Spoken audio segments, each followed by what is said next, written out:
Chapter 963. After breakfast and watching the morning news, Li Huaqing, who rarely had a leisurely morning, walked through the backyard and came to his office. The buildings in the Hidden Dragon Sea didn't have a specific office space. The 9 directors each had a standalone building that wasn't small. There was a front yard and a backyard. The backyard was the resting area. After passing by a small yard with grapevines, the front yard was the office area. Ma Si, the chief secretary of the president, had come to the office 10 minutes before Li Huaqing came. He cleaned the office, boiled a pot of water, and sorted out yesterday's documents. When everything was done, Li Huaqing, who had a good sense of time, walked in slowly. "President." Ma Si greeted him with a smile. Li Huaqing smiled, handed him a bag of tea, and said softly, "I'm drinking black tea today. It's the taste of home. I miss it." Ma Si took the tea. Seeing that the president had no orders, he left quietly. Li Huaqing walked to the desk and saw at a glance a document that Ma Si deliberately put in a conspicuous position. The document was printed with the seal of the Ministry of Security of Zhongzhou State. It was bright red, which meant that it had a very high priority. Li Huaqing frowned slightly, picked up the document, and glanced through it quickly. He seemed a little surprised, then lowered his head and read it again slowly. Ma Si pushed open the door of the office, walked in with boiling water, and began to make tea. "Is the news confirmed?" Li Huaqing raised the document in his hand and asked softly. A strange color flashed in Ma Si's eyes, and then she nodded. "It's true. Now the whole dark world should have known the news." Li Huaqing was a little speechless. After a few seconds, he laughed and said, "Of course I know it's true, but..." He looked at the seal at the bottom of the document. With this seal, it proved that the news was 100% genuine. But some things, even if they knew it was true, were still unbelievable. "I probably feel the same as the president. I also think it's a little unbelievable. It's just that this thing really happened." Ma Si laughed and said with some emotion, "A mysterious expert challenged Donghuang Litanlun. If the opponent is not tired of living, then it can only mean one thing." "Tut!" Li Huaqing shook his head. "The dark world is not peaceful again. It has never been peaceful." Ma Si shook her head slightly. Li Huaqing thoughtfully picked up the document and read it again. He suddenly asked, "What do you think about this matter?" Ma Si was at a loss and did not understand what Li Huaqing meant. The special warfare systems of all countries have detailed records of what kind of people and experts there are in the dark world. Under such circumstances, it is unlikely that the so-called supermundane experts will appear. Of course, nothing is absolute in the world. In the past few decades, there have been some invincible realm experts who are out of the sight of all countries, but only occasionally. Moreover, none of them has reached the peak of the invincible realm. The intelligence is very clear. The challenger showed the strength beyond the peak of the invincible realm in an instant. What does this mean? There is already a saying in the dark world that the East Royal world is invincible. Wang Tianzong's whereabouts are unknown. In the current dark world, the combat capability level is very obvious.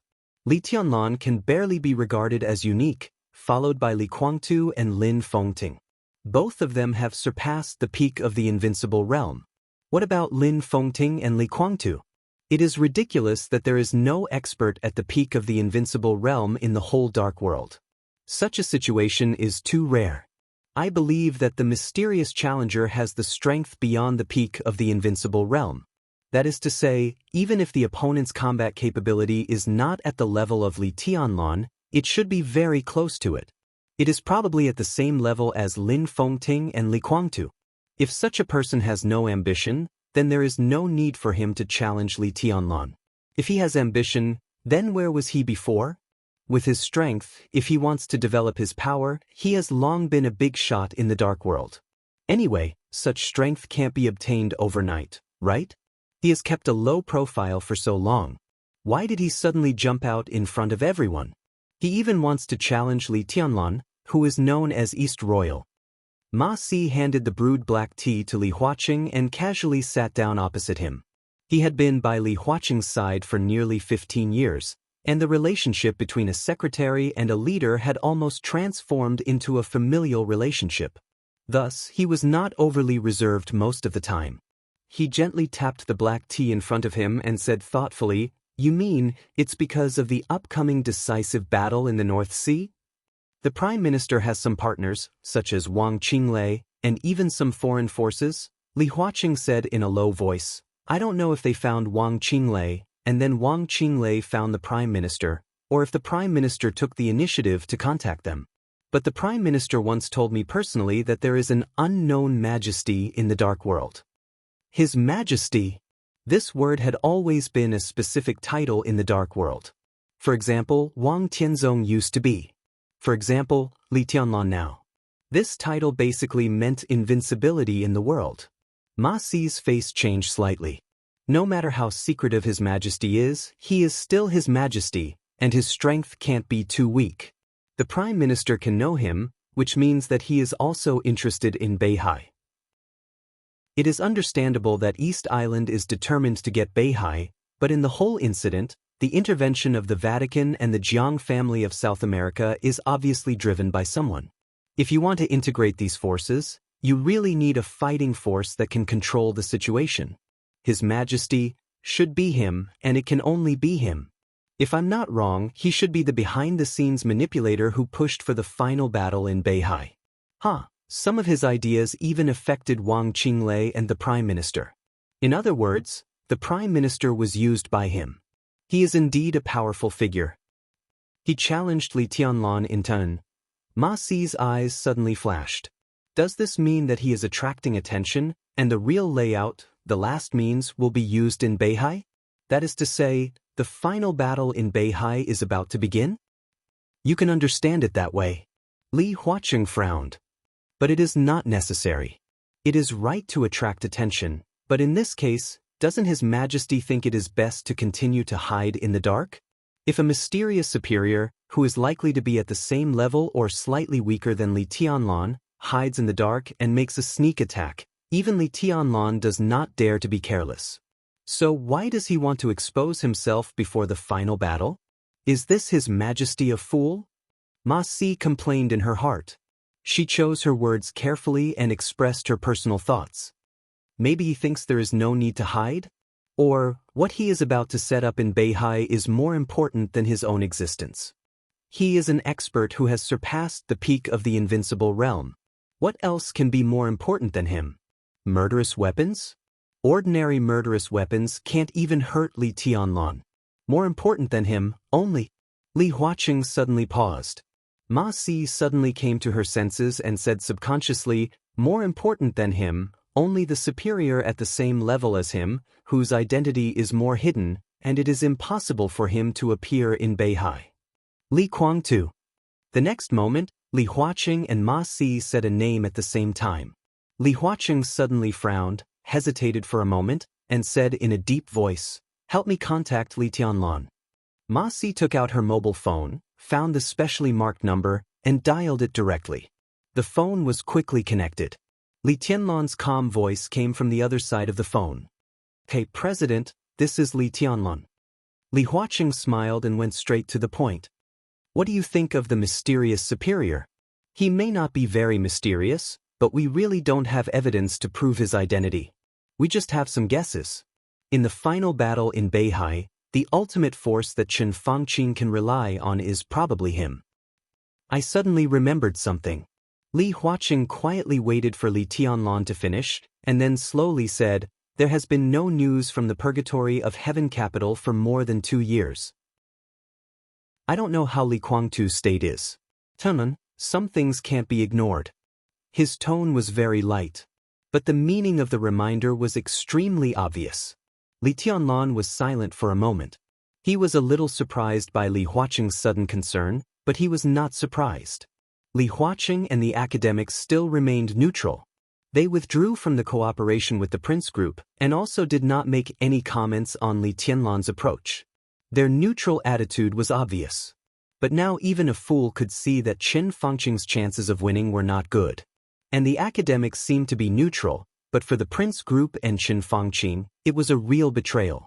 If Chen Fangqing could win, it was hard to say what would happen to Li Huaqing himself, but the academics would definitely not have a good life. However, Li Huaqing always left some leeway. This neutral attitude was the leeway he left. Even if the Prince Group won in the end, the scale of the academics might shrink, but it would not completely disappear. But even so, it was not what Li Huaqing wanted to see. His heart was more complicated. If Li Tianlan won, it meant that from then on Emperor Dong's palace would be out of control like Beihai. If the Prince Group won, the future of the academics was doomed to be difficult. He thought about it again, and finally could only speak according to the strength of the other party.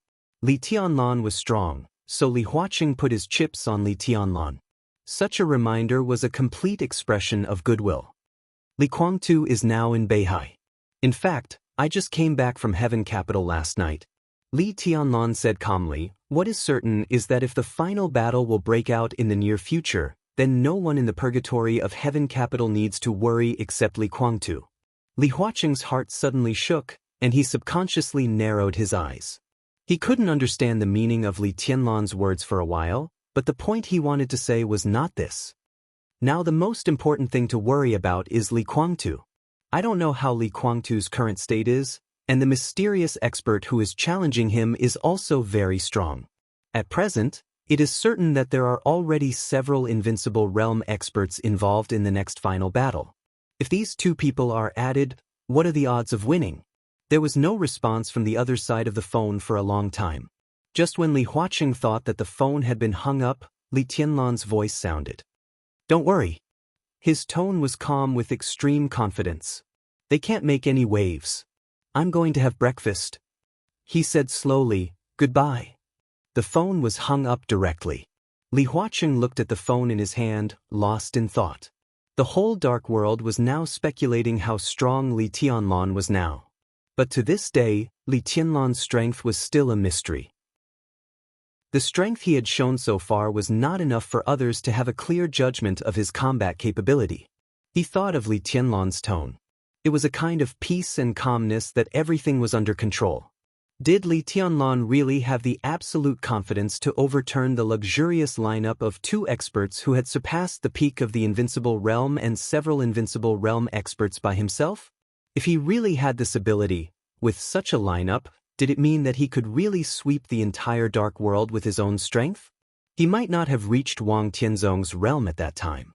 But the Chosen One was never a realm. If he could do this, Li Tianlan would be the real Chosen One of this era before Wang Tianzong recovered from his injury. Li Huaqing took a deep breath. He picked up the teacup and took a sip of his hometown's black tea. After a long time, he sighed sincerely. The times are really going to change. Just as Ma Si was about to say something, his phone rang again. But it was not the work phone in Li Huaqing's hand that rang, but Li Huaqing's personal phone. Ma Si stood up and wanted to leave. Li Huaqing waved his hand and motioned him to sit down. He took out the phone and glanced at the number. He narrowed his eyes and his expression was a little subtle. He didn't expect to receive this call at all. He didn't know why this call was made at this time. Li Huaqing hesitated for a moment, but still pressed the answer button, but he didn't speak. Okay, President, this is Jiang Shan. On the phone, Jiang Shan's calm voice rang out unhurriedly. Okay. Li Huaqing responded faintly, indifferently. Both sides held the phone and were silent for about 10 seconds. Jiang Shan was the first to laugh.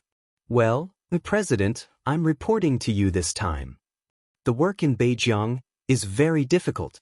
Li Huaqing's eyes were deep and a little unfathomable. Did something unexpected happen again? Ma Si finally knew who was on the other side of the phone. He raised his head in surprise and glanced at Li Huaqing. Jiang Shan chuckled and said, Beijing is still stable now. The chaos 2 days ago has caused a lot of pressure on everyone. Today, I'm mainly reporting this matter. At present, Beijing has preliminarily counted the number of the families of the deceased, and the first batch of pensions was issued yesterday. Today, the second batch of pensions will also be issued. This money can be guaranteed to fall into the hands of every family member. The total amount is more than 400 billion, and it will probably be distributed tomorrow afternoon. More than 400 billion. Li Huaqing's body shook. He had expected this amount, but he didn't expect Jiang Shan to take out the money so quickly. It was impossible for the entire Beijiang to have 400 billion now. Li Huaqing's expression suddenly became serious. When Jiang Shan dealt with the world in Beijiang, the Hidden Dragon Sea was in a meeting. Several directors almost watched the whole process of Jiang Shan's handling, as well as his promises and speeches afterward. 2 days had passed since the incident. Among the 9 directors, 2 had made public comments on the matter. Chen Fangqing directly evaluated Jiang Shan's behavior as a thief of the state. Dong Chengwudi's words were equally fierce, and he used the word wolf's ambition as an evaluation. Jiang Shan's various behaviors showed that he wanted to take Beijiang as his own and turn the land of more than 1 million square kilometers in Zhongzhou State into the Jiang family's own base and headquarters. He did so and expressed so, but after all, he didn't say it clearly. Jiang Shan was a very mature guy. He didn't say it clearly, but it seemed to be a buffer between him and Zhongzhou State.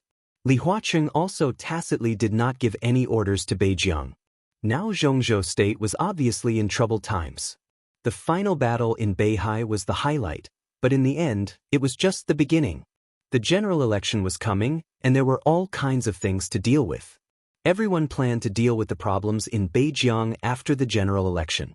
But now, Jiang Shan directly called him and talked about the current situation in Beijiang very straightforwardly. Li Huaqing was at a loss for a moment. What was he going to do? The finance of Beijiang couldn't come up with more than 400 billion yuan. But Jiang Shan got the money now. The major consortiums in Zhongzhou State were very stable and had a normal relationship with the Jiang family, so the money could only come from foreign forces. Jiang Shan's report could be said to be arrogant and a little brazen.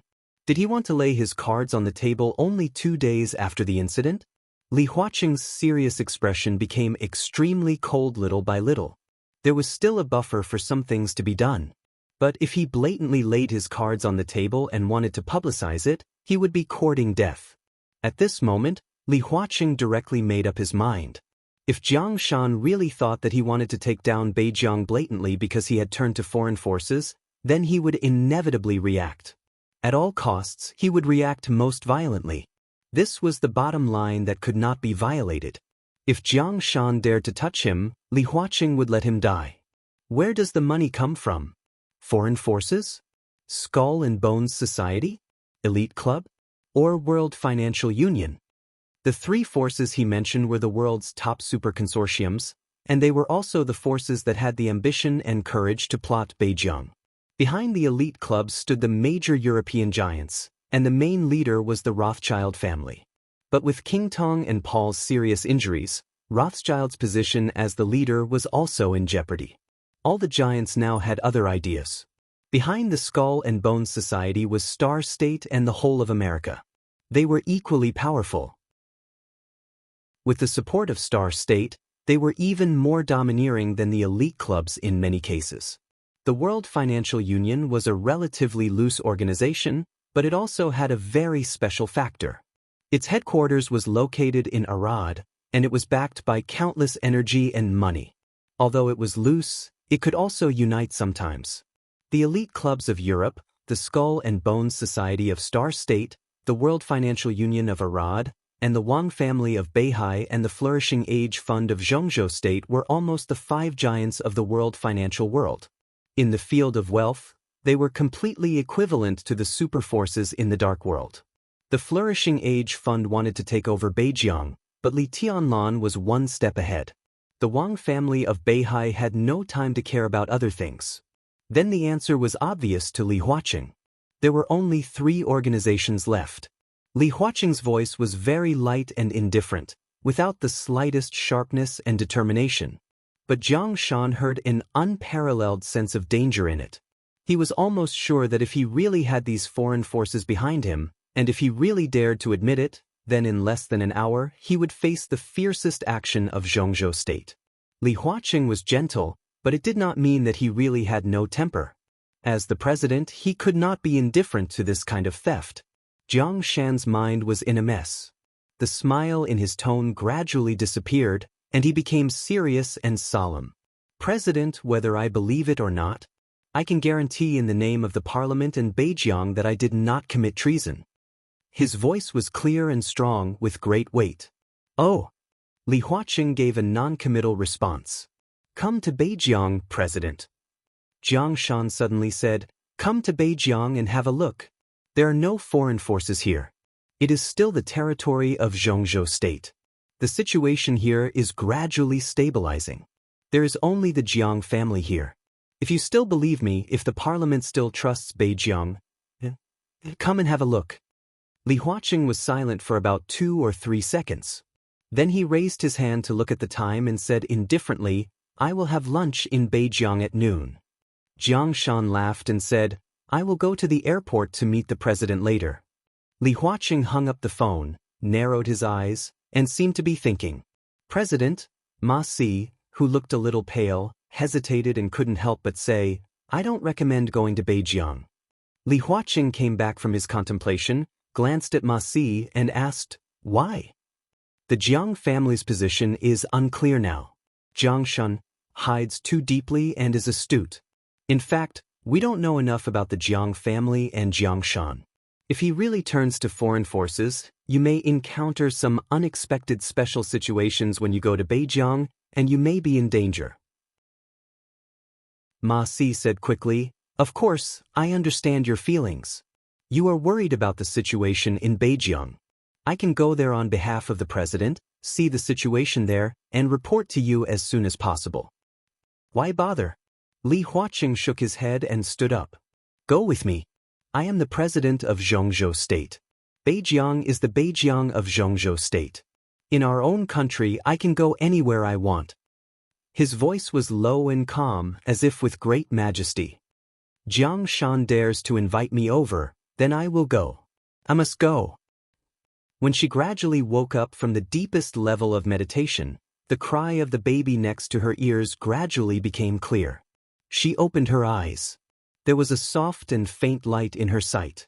A still, graceful, and even beautiful figure in pajamas leaned against the other side of the bed, holding a baby and carefully comforting him. Her eyes were a little dazed, and the bright electric light flickered slightly in her pupils. After about half a minute, she came to her senses, turned around subconsciously, and whispered, Mom, let me do it. Tudu Mom is here.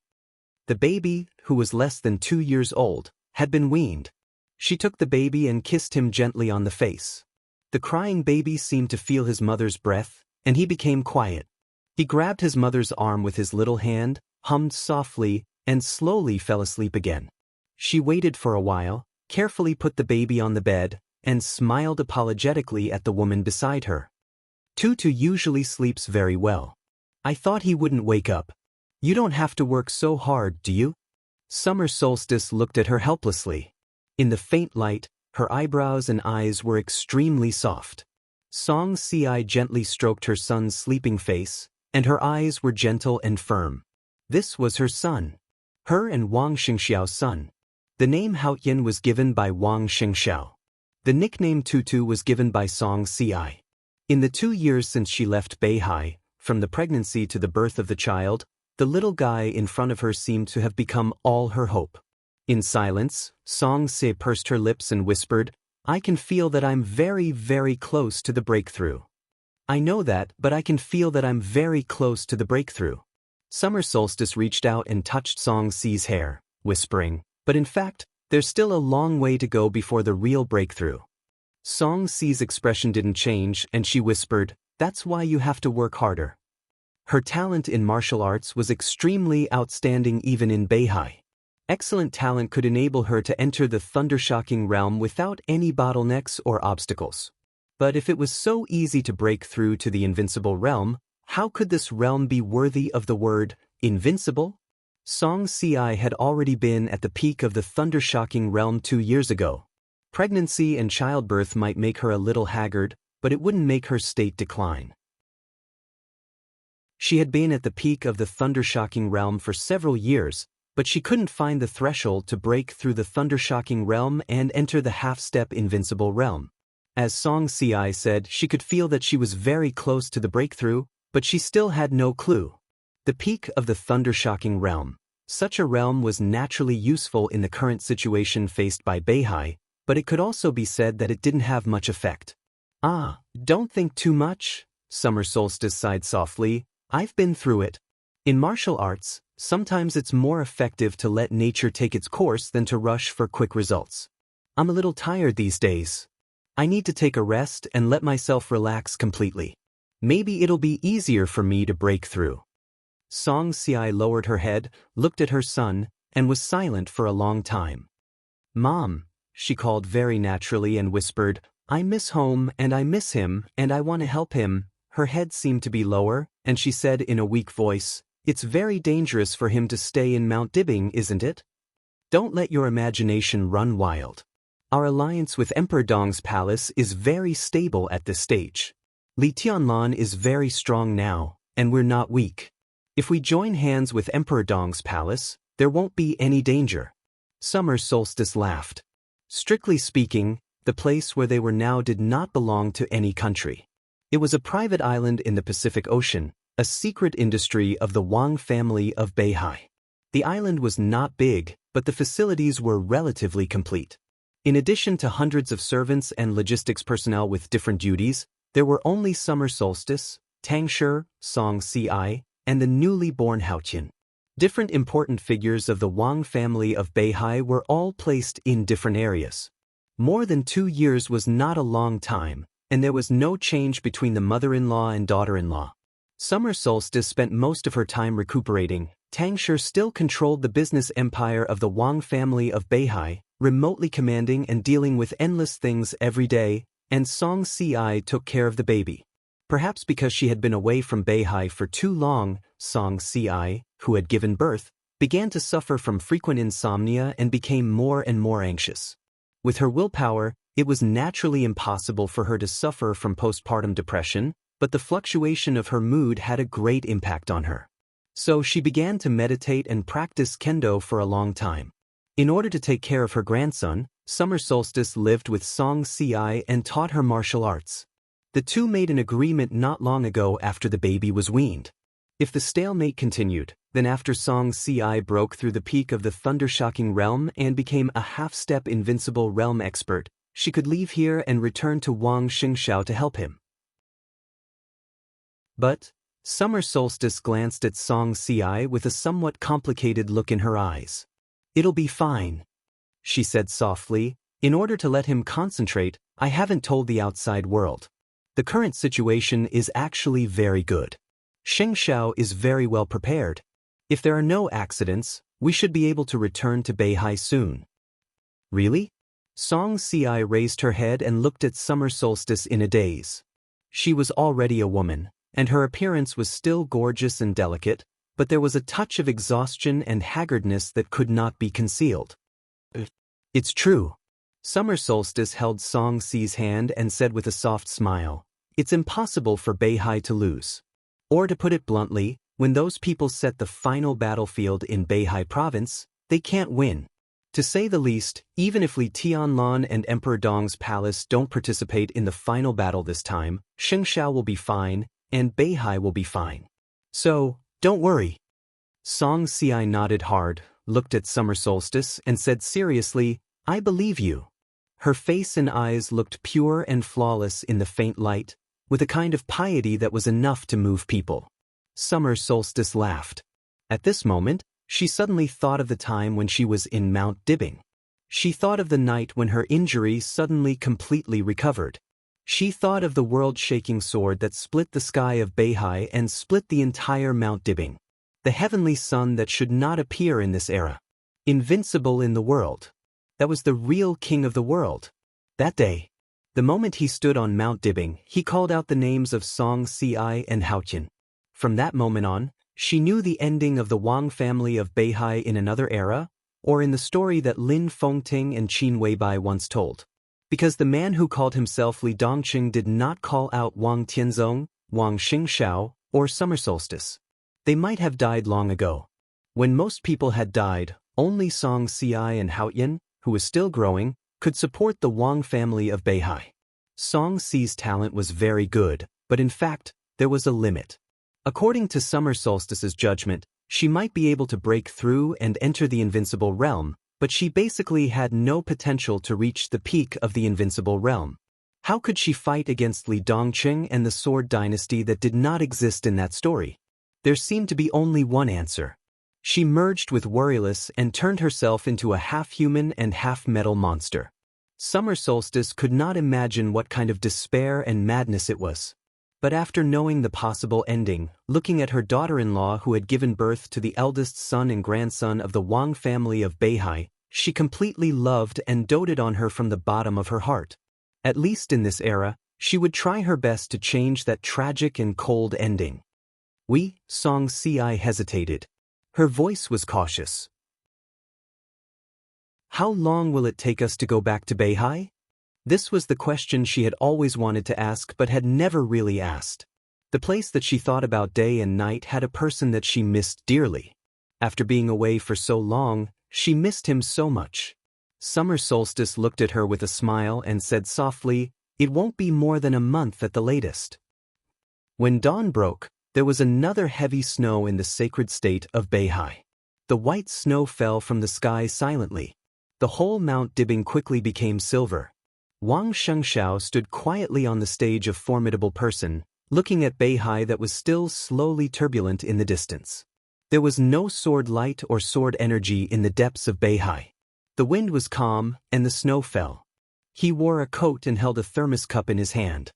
He unscrewed the lid and took a sip of tea. Wang Xianxia laughed. "The weather is good." Xianming stood beside Wang Xianxia and smiled. He whispered, "The average temperature of Beihai this year is 1.5 degrees lower than in previous years. It's still a little cold." "I like this kind of weather." Wang Xianxia nodded and said slowly, "It can make people more clear-headed." Xianming kept his smile and said nothing. "Is there any result?" Wang Xianxia suddenly asked. The matter of the mysterious expert challenging Emperor Donghuang was still fermenting. The whole dark world had been completely boiling overnight. Beihai had exchanged a lot of information with Emperor Donghuang's palace as soon as they got the news and tried to identify the opponent. This task naturally fell on Xianming. Xianming was a little helpless. There are too few experts at this level. Whether now or in the past, there are only a few of them. Lin Fengting and Li Guangtu can be ruled out. The former will not challenge Li Tianlan, and the latter will not do such a thing. And they practice swordsmanship. There is sufficient evidence that the mysterious expert who challenged Li Tianlan mainly practices the domain. Neither Lin Fengting nor Li Guangtu is suitable. Domain. Wang Xianxia narrowed his eyes and muttered to himself. Xianming looked even more helpless. For hundreds of years, the dark world had always been dominated by swordsmanship. Although the domain was also a way of martial arts, and it was a way to directly enter the invincible realm, for hundreds of years, the real pinnacle of force in the dark world had always been swordsmanship. Experts who had entered the invincible realm in the research field had been emerging, but there were very few who could really reach the peak of the invincible realm. Shortening the time range, in the past 50 years, the experts at the peak of the invincible realm in swordsmanship included the two patriarchs of the Wang family of Beihai, the two patriarchs of the Lin clan, Li Honghe and Li Guangtu of the Li family, and Li Shi. These names represented the peak of the invincible realm, and they were all martial arts giants in the field of swordsmanship. And there seemed to be only one expert who had reached the peak of the invincible realm in the field of domain in the past 100 years. Saint War Angel Arcis, who had died in the hands of tribulation. But Arcis was not an absolute expert at the peak of the invincible realm. Even when Wang Tianzong had not broken through to the peak of the invincible realm, Arcis in the state of coronation was a little worse than Wang Tianzong. As for the others, Gu Xingyun, Jiang Qiansong, the patriarch of Rothschild, Paul, at best, they were only close to the peak of the invincible realm.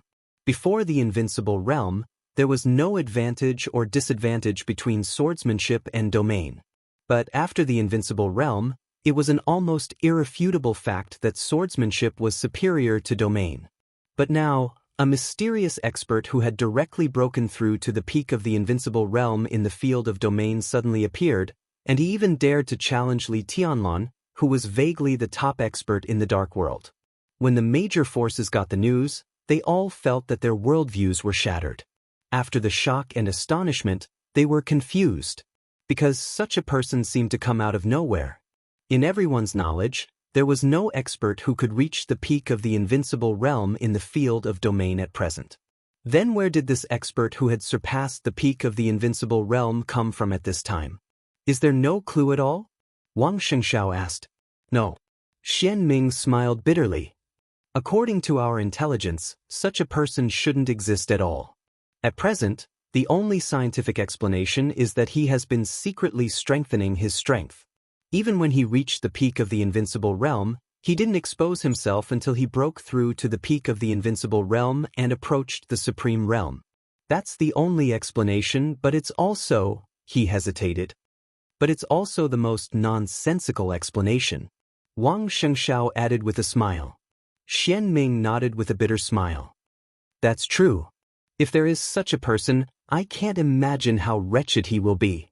Even an expert at the peak of the invincible realm doesn't dare to enter the secular world. How can such a person break through to the peak of the invincible realm? Wang Xianxia looked at the sea in the distance in silence and didn't speak. Xian Ming hesitated and wanted to say something. Say what you want to say. It doesn't matter if you're wrong. Wang Xianxia said blandly. I think, Xian Ming frowned, hesitated for a moment, and said softly, when exchanging intelligence with Emperor Dong's palace, it was military counselor who contacted me. His tone was a little hesitant. I feel that military counselor seems to know something, but he didn't say it. Of course, this is just my intuition. There is no evidence. Wang Xianxia drank some water again. After a long time, he said in a low voice, it's understandable. At least in this matter, if military counselor really knows something but doesn't tell us, it means that they are not honest enough with us. Xian Ming said softly. There's no need to worry about this. Wang Xianxia coughed and laughed. We also don't tell Emperor Dong's palace something. Cooperation is just cooperation.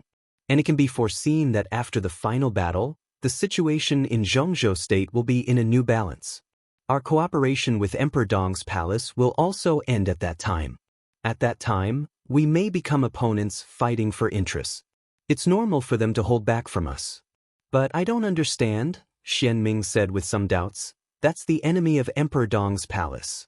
At least we are still cooperating. Why does Emperor Dong's palace hide the enemy's intelligence from us as partners? It doesn't make sense. If I were military counselor, if I knew something, I would certainly not hold back in this regard. Instead, I would rely on the strength of my allies. Maybe, Wang Xianxiao's smile was a little strange. Maybe he thinks that Beihai is no longer capable of participating in this kind of thing, or, Xian Ming lowered his head and did not speak. It's clear, isn't it?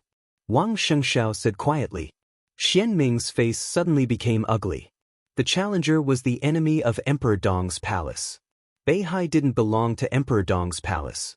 Military counselor knew something, but he hid his enemy's intelligence from Beihai. Of course, this was not the way to protect one's enemy. Then there was only one possible explanation. The opponent was not only the enemy of Emperor Dong's palace, but also the enemy of the Wang family of Beihai. Hiding the opponent's intelligence might become the intelligence advantage of Emperor Dong's palace and Beihai after the end of the cooperation. Even further, Emperor Dong's palace hoped to hide this person's intelligence so that he could cause enough trouble for Beihai in the final battle of Beihai. Everyone knew very well. The reason why Li Tianlan participated in the final battle of Beihai was not that he had any good feelings for Beihai, but that the two highly similar organizations instinctively banded together after encountering a problem. It was impossible for Emperor Dong's palace not to understand the principle of interdependence.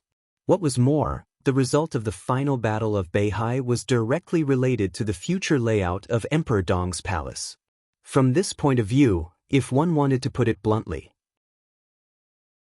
that was, in the final battle, Li Tianlan hoped that he could win. As for how much loss Beihai would suffer, it was not a problem he cared about at all. As long as Beihai still existed after the battle. Emperor Dong's palace, Xian Ming gritted his teeth. His evil intentions should be punished. We are allies, but also opponents. Wang Xiangxiao's tone was calm and a little cold. Then Xianming glanced at Wang Xiangxiao. It's okay. Wang Xiangxiao laughed. Continue to investigate. It would be best if you can find out, but it doesn't matter if you can't. I will wait for them on Mount Dibbing. With hundreds of years of history, Beihai has proved one thing countless times. No matter what situation it is in, no matter what it encounters, Beihai can't be afraid of any enemy. Xianming was speechless. I remember a saying, Wang Xiangxiao's voice was absent-minded. It's a famous saying from my great-grandfather. Xianming was stunned for a moment, and then he understood. Wang Xiangxiao's great-grandfather was the grandfather of Sword Emperor Wang Tianzong. Before Wang Xiangxiao, before Wang Tianzong, and before the old patriarch of Beihai. He was the #1 person on the divine list in the Dark World in that era. He was also the most famous tyrant among the patriarchs of Beihai. At his peak, he once stood on the stage of Formidable Person and said a famous saying that was still circulating in the Dark World. I'm standing here. As far as I can see, those who refuse to surrender should be destroyed. Wang Xiangxiao muttered to himself and whispered, If you leave Beihai for a long time, will you miss it here? Xianming seemed to be still immersed in that sentence. Hearing that, he was stunned for a moment and whispered, Yes. His voice was very soft, but it was extremely firm. I think all of us will. Wang Xiangxiao laughed. I miss the bright moon in Beihai and the snow in Shenzhou. His voice was so soft as if he was sleep-talking. Xianming, he asked slowly, have you ever seen the breath of the sea? Chapter 964. The grand and somewhat spacious hall was filled with dense darkness. The faint light flickered and shone in every corner. Darkness was like the main melody, bringing thick shadows one after another in the hall. The surrounding tall walls and pillars were engraved with dark-style reliefs. In the dim light, they looked especially gloomy and strange. At the end of the hall was a platform with steps piled up. The platform was not very big, but it was high enough. The platform faced the main door, and the scarlet-red carpet extended all the way to the outside of the door. On both sides of the carpet, ancient and awe-inspiring armors, swords, and spears were placed every 10 meters. They were majestic, like guards, silently and resolutely guarding the hall. In the light and careful footsteps, he lowered his head and walked into the door of the hall with some fear but no hesitation. The dim light shone on his body, and the white suit on his body was illuminated with a faint blood color against the carpet. The handsome face that was completely taut because of nervousness seemed a little distorted in the dim light. He lowered his head and bent down, respectfully holding a box with both hands. He passed by one armor after another, and finally stopped in front of the scarlet carpet on the steps. He hesitated for a moment and did not choose to step on the steps. Instead, he bent down deeply in front of the steps and raised the square box that was not too big with both hands. On the platform above the steps, a cold female voice sounded, "Come up." The light in the hall was dim, and the highest platform was completely dark, without any light, as if it could devour everything. He held the box, his body trembled slightly. He gritted his teeth and carefully stepped on the steps. 13 steps. What an unlucky number. He thought silently, staring at the steps and carpet under his feet from beginning to end, and did not look up. The female voice in the darkness did not sound again. So he braced himself and walked forward. Stepping on the steps and walking forward for about 10 meters, he saw an extremely old bronze table. The pattern on the long metal table was blurred because of the lack of light. Behind the long table, a woman sat quietly on a long black chair. She could not see her figure, her face, her expression, and her age clearly. She could not see anything clearly. She was like the deepest darkness, quiet and soundless. His head was still lowered. From his point of view, he could only vaguely see a pair of fair and slender legs in the darkness. She only glanced at it unintentionally and then lowered her head in fear. She maintained her posture of bending over and once again raised the box in her hand. "What is it?" The emotionless female voice rang out in the darkness. "This is my gift to you." He maintained a humble posture as if he could crawl on the carpet at any time. The box was placed on the long bronze table. In the darkness, a slender yet excessively pale hand reached out and opened the box. He bowed his head and said nothing. There was a sudden silence in the darkness for a few seconds. Milos? There was no reaction of surprise. Instead, the female voice spoke with some astonishment. Milos Pong Edwards. Code name Death Penalty, the top expert of the half-step invincible realm, the chief executioner of the Jiang family of South America. He was the closest person to the real invincible realm in the dark world. He was like Di Jiang before the breakthrough, saint before the breakthrough, firmament of the Wang family of Beihai, military counselor of Emperor Dong's palace. Milos's strength was great. In the state of full outbreak, he could almost fight against an ordinary invincible realm expert in a short time. This state would not last long, about 20 seconds, but it was enough to make him one of the most dangerous people under the invincible realm in the dark world. And now Milos, the chief executioner of the Jiang family of South America with the code name Death Penalty, Jiang Guichu's right-hand man, and in charge of all things of the Jiang family of South America and Europe, was now in the box. There was some blood in the box. Milos's face was treated and looked clean and clear. This was a head. Milos's head. Yes, I heard that he offended you verbally some time ago, so I think you will like this gift. Milos is planning a big action against the Dark Knights recently. He didn't say it clearly, but it should be aimed at all the peripheral forces of the Dark Knights in Europe. He also invited me, so he is here now. The woman in the darkness was silent for a while. Very good. She said indifferently, I like this gift very much. What's your name? Randa. Your Highness, my name is Randa. I have a second gift for you. That is myself and more than 70% of the assassin's strength. The assassin. It sounded like a small, unfashionable organization.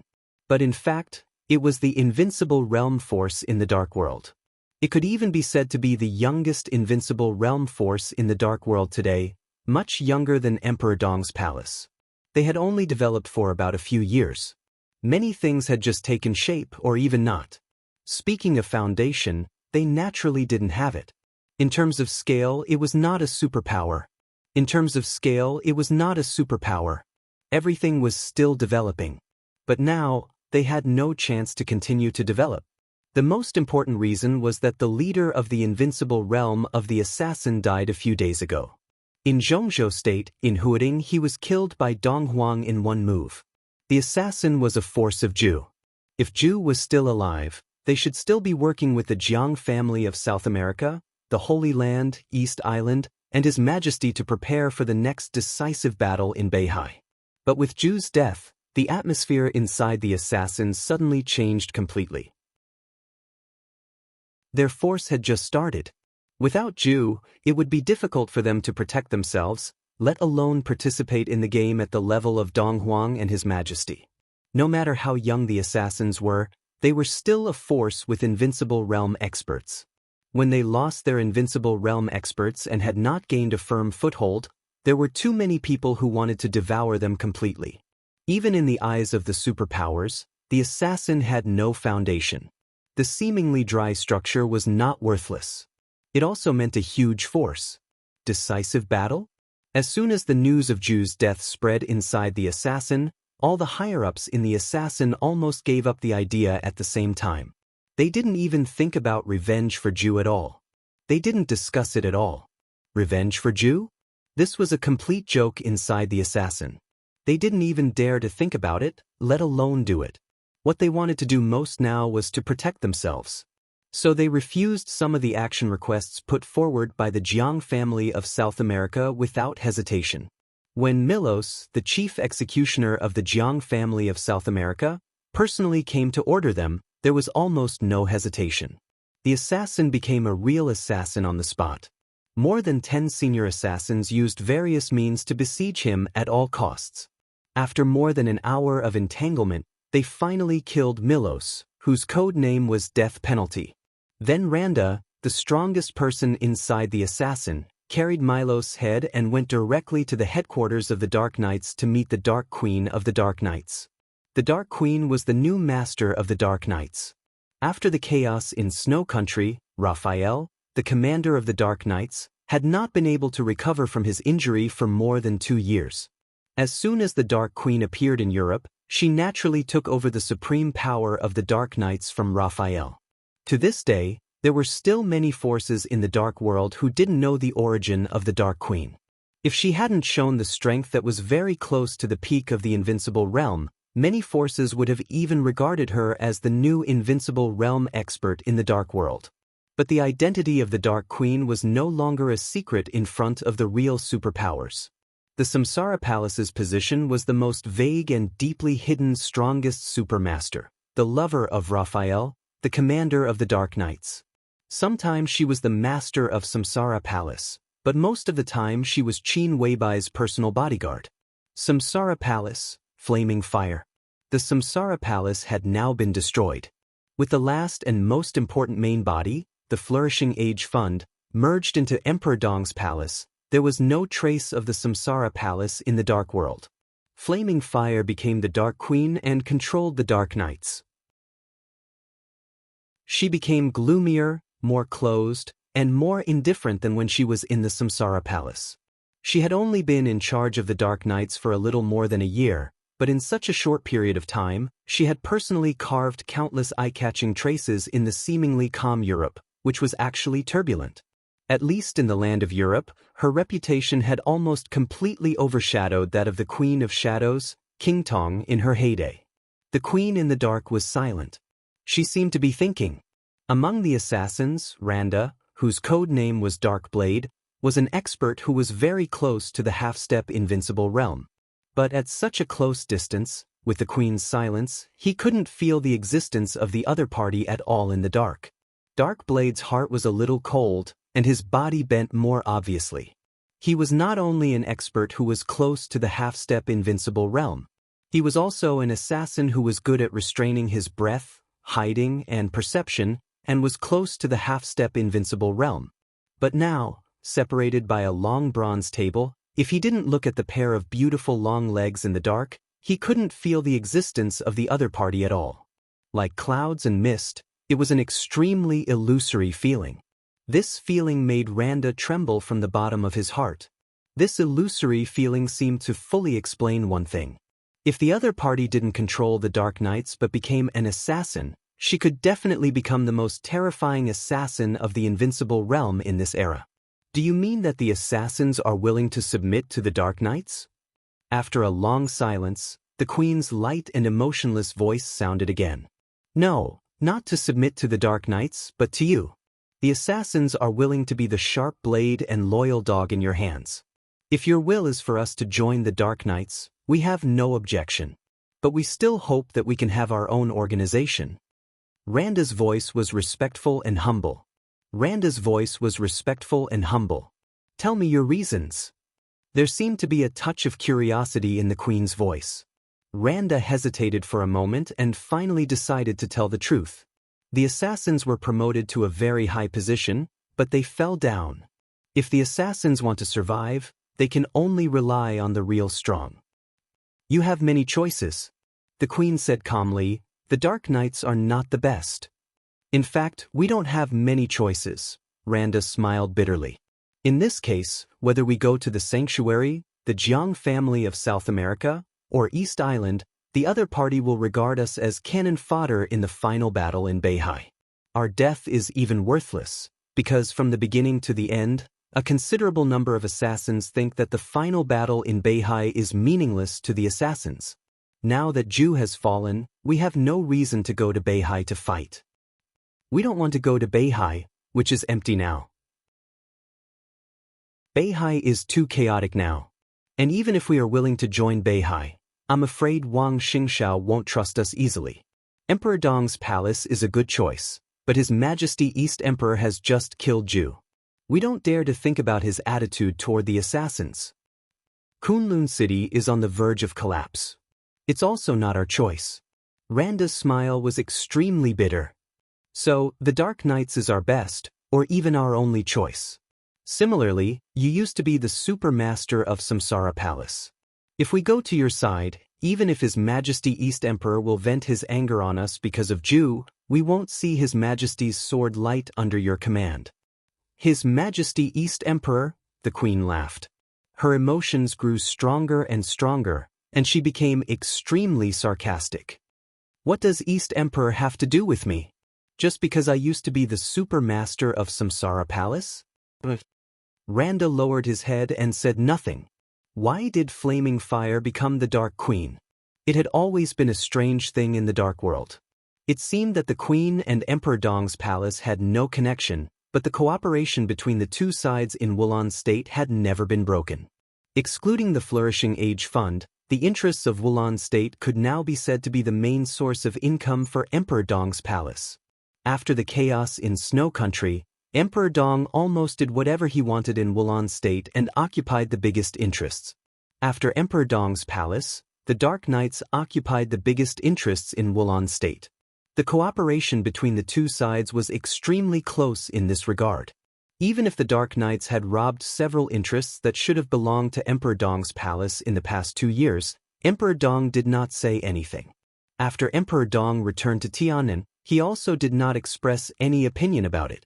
The outside world naturally could not figure out the relationship between the Queen and Emperor Dong, but one thing was certain. Randa firmly believed that joining the Dark Knights was the best choice and the best way to avoid Emperor Dong's anger in the future. His potential was limited and he had no hope of breaking through, but he was very clear about how to be a subordinate. Most of the time, when listening to a leader's speech, in fact, it was not necessary to listen to what he said. The most important thing was to listen to what he did not say.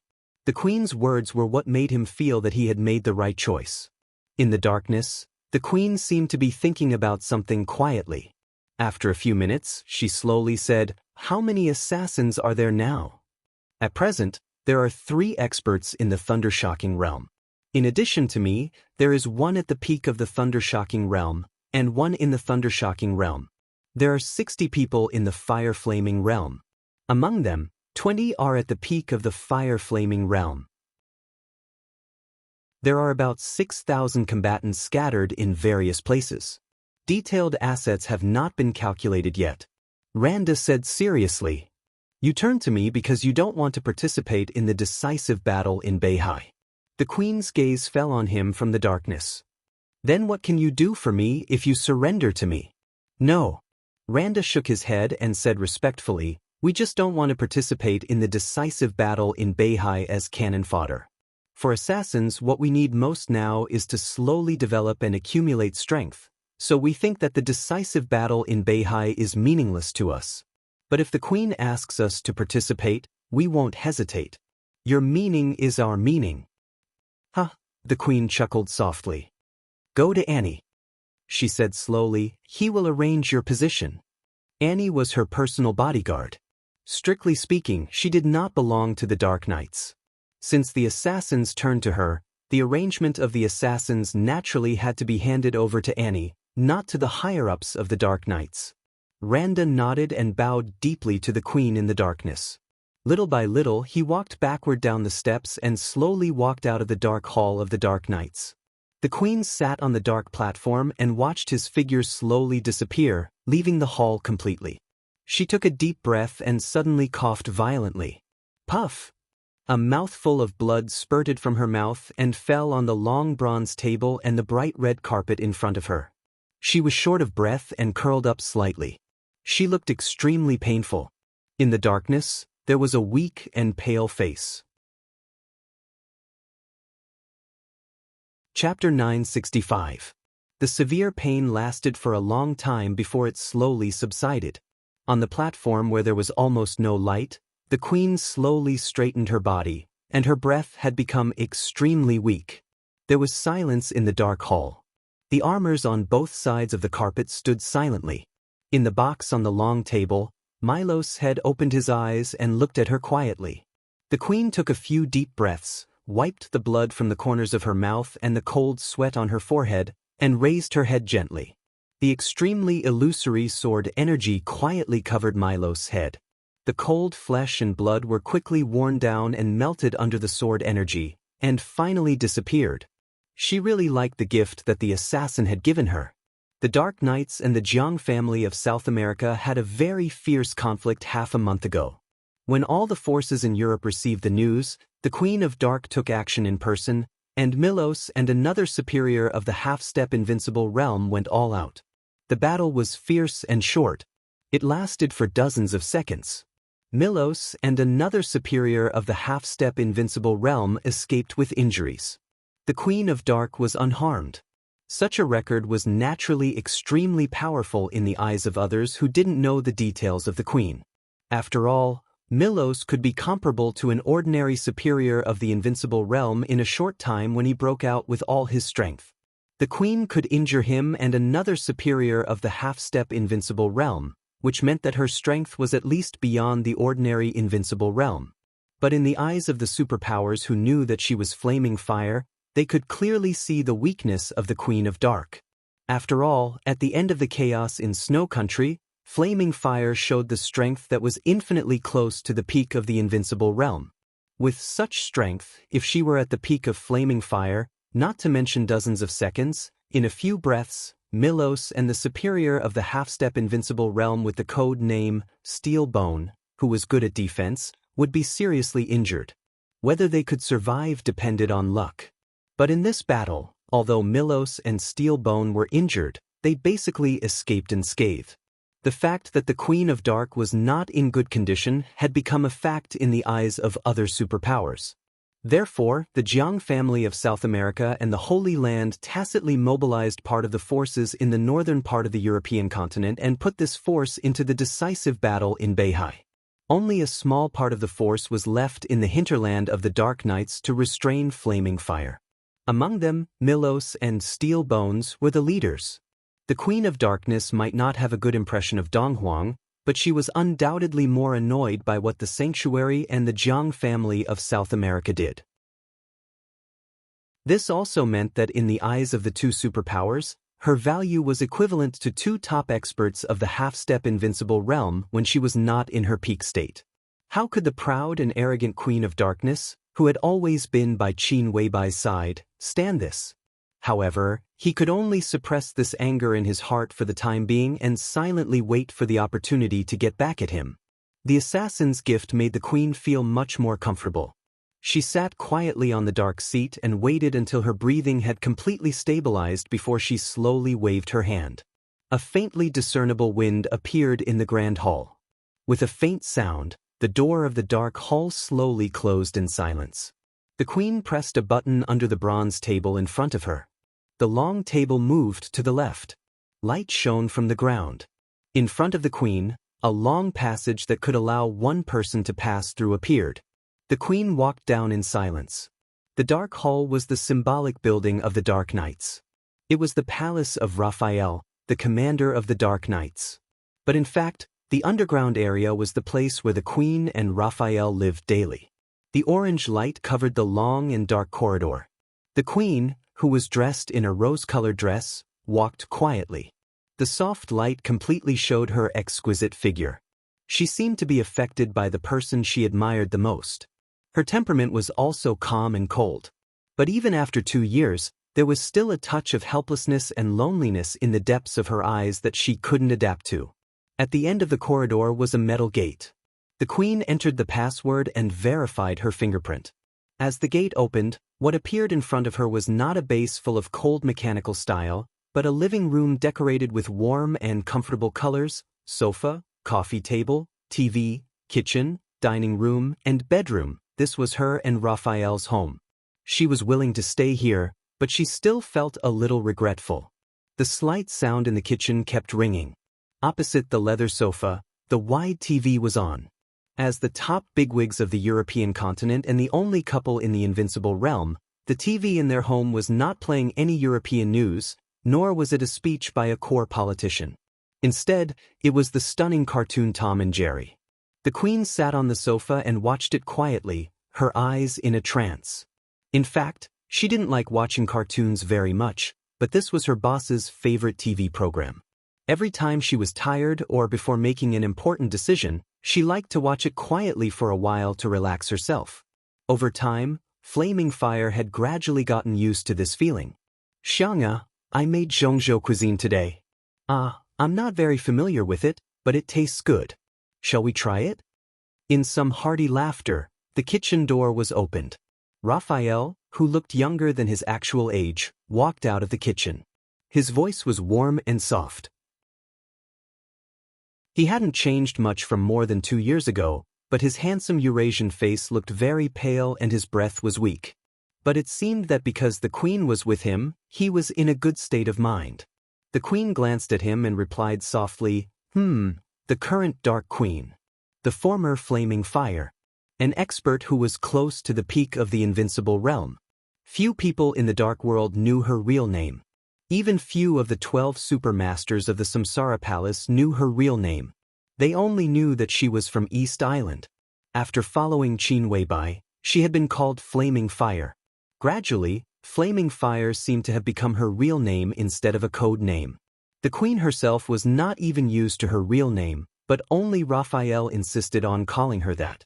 He once jokingly said that only when he called her name could he be sure that she was his woman, not an invincible realm expert who was more powerful than him. The queen had a very nice name, but few people knew it. Wang Xianxia. This surname used to have a glorious history in the martial arts of East Island, but now, it had become unimportant to the queen. The assassins contacted me. Wang Xianxia walked into the dining room and sat down. It seemed that he spoke casually. Raphael's movements paused slightly, and then he nodded thoughtfully. The small force set up by Zhu? I've been paying attention to it in the past 2 years. Their organization is not big, and it doesn't involve a wide range of people. But the structure is very reasonable, and the quality of the personnel is not bad. At least in terms of setting up the assassins, Zhu was very clear-headed at that time. He's clear-headed once in a while, but unfortunately he's still an idiot. Wang Xianxia was a little disdainful. Raphael smiled and said softly, "Why did they contact you?" "To join me." She lowered her head and took a sip of soup. Then she said calmly, "I agreed to become a peripheral force of the Dark Knights." "Not bad." Raphael smiled and picked up her favorite mushrooms with his chopsticks. Even in the European continent, because of Wang Xianxia, they ate Chinese food most of the time, but Raphael rarely cooked in person. "They're very useful."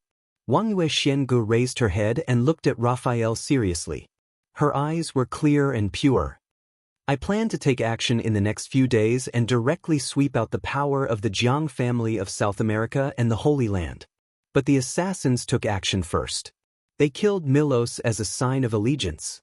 And Zhu has been cooperating with the Jiang family of South America and the Holy Land before. The assassins must know this information very well. The assassins said that they can participate in the decisive battle in Beihai, but I plan to keep them in the European continent. Although the assassins' overall strength is not strong, staying here can make up for the power of the Dark Knights to a great extent. Even if they can't complete the cleanup, they will definitely cause great losses to the Holy Land and the Jiang family of South America. These forces have completely gone crazy for Beihai, and the strength they have deployed in various places has reached the limit. Such a fragile balance can be broken by the assassins. So, she lowered her head to eat and said softly, "For the time being, with the assassins' participation, even if I'm not here, there will be no power in the European continent that can threaten the Dark Knights for the time being." Raphael looked at her quietly. "So you're going to Beihai?" Wang Xianxia was slightly stunned, and her eyes were complicated. She was silent for a long time before she said softly, "His state may not be as invincible as he shows. The decisive battle in Beihai is very critical and sensitive." She bit her lip. "I didn't continue to be the flaming fire of Emperor Dong's palace. But I can't just watch him die and ignore it. If even someone like Dong Huang could fall, then how useful can you be? You haven't recovered from your injury." Raphael shook his head. "I've found a way to temporarily suppress the injury," Wang Xianxia said softly. In fact, the speculation of the outside world was not wrong, but it was not completely correct. She was indeed injured. But the injury she suffered in Mormons 2 years ago was not as serious as the outside world had speculated. Because her injury in Mormons had been fully recovered about a year ago. It was at that time that she officially took over the Dark Knights and became the Queen of Darkness. Her current injury was a new one, a new injury caused by herself. Half a year ago, Flaming Fire forced a breakthrough and wanted to officially enter the peak of the invincible realm. But she failed at the most critical moment. This breakthrough brought her closer to the real peak of the invincible realm.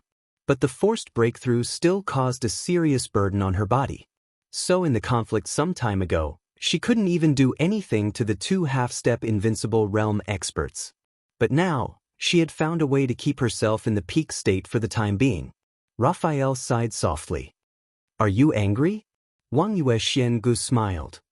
No, I'm just a little worried. Raphael shook his head. How can the decisive battle in Beihai be so simple? It's okay. Wang Xianxia said softly, in my peak state, no matter what, I can at least protect myself. I'm afraid you'll be stupid. Raphael shook his head and put a black ring in Wang Xianxia's hand. It can barely be used once. He said slowly. Wang Xianxia frowned and looked at the ring in her hand. This was the murderous weapon of the Dark Knights. Dark Saint Spear. It had been less than 3 years since the chaos in Snow Country.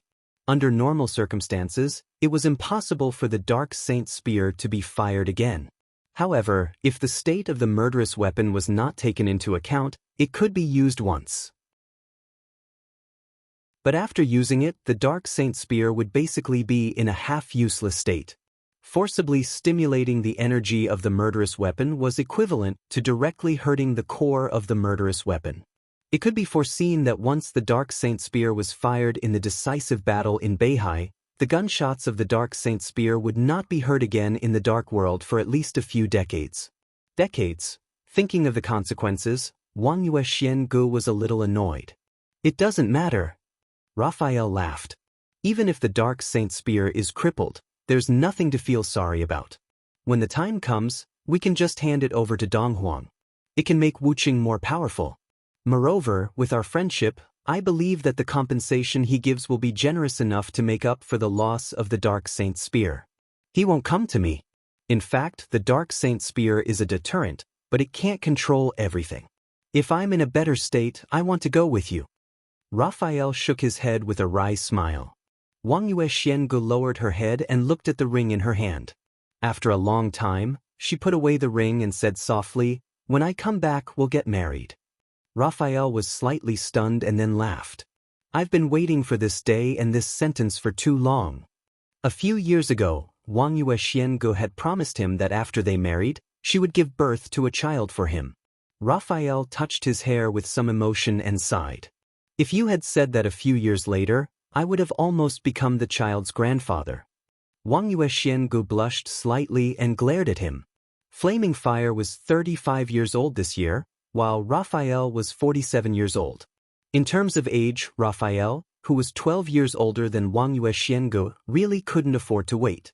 Wang Xianxia combed her hair and said softly, "Wait for me to come back." After the destruction of the Samsara Palace, she did not stay in Emperor Dong's palace. Even in the 2 years since she came to the Dark Knights, she had never contacted Emperor Dong's palace. But in any case, she couldn't just watch Li Tianlan be in danger and do nothing. During the time when she was delayed in the northern part of the European continent, she had been studying ways to suppress her injury. Originally, she had planned to forcibly suppress her injury and directly kill the forces of the Jiang family of South America and the Holy Land here. Then she would let the Dark Knights shrink. She would go to Beihai and come back quickly. But now with the addition of the assassin, everything became very simple. She had to go to Beihai. A large part of the reason was because of the friendship between her and Qin Weibai, but also because of Li Tianlan. Wang Xianxia raised her hand. An extremely illusory sword light appeared on her fingertips. Real and illusory. Day and night. The martial arts of the Chosen One.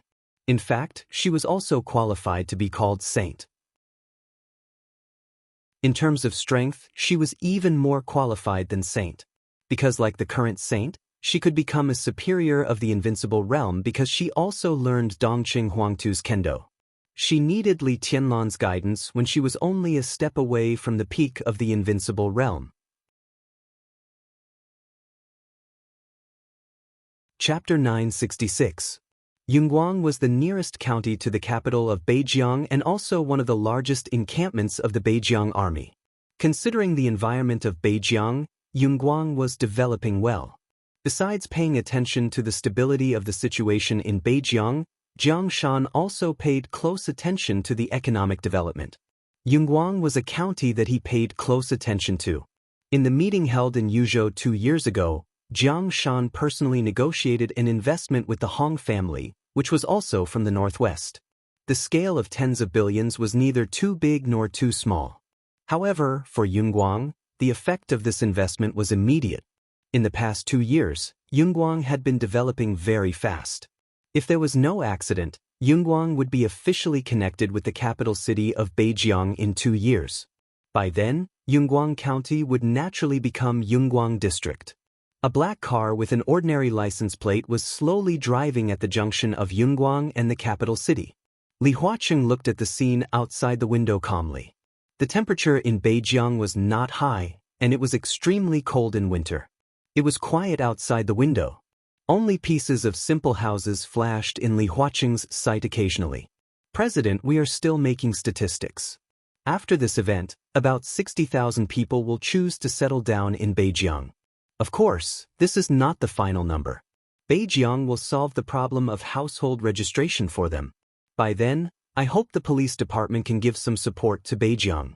We will try our best to solve the supporting policies for their families. Of course, it will be better if the parliament can help.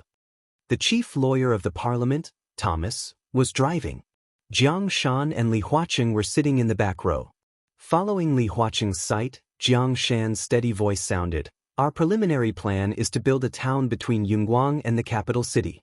Well, not from scratch, but from the surrounding villages and the existing towns. The new town will be used to arrange the families who are willing to settle down here.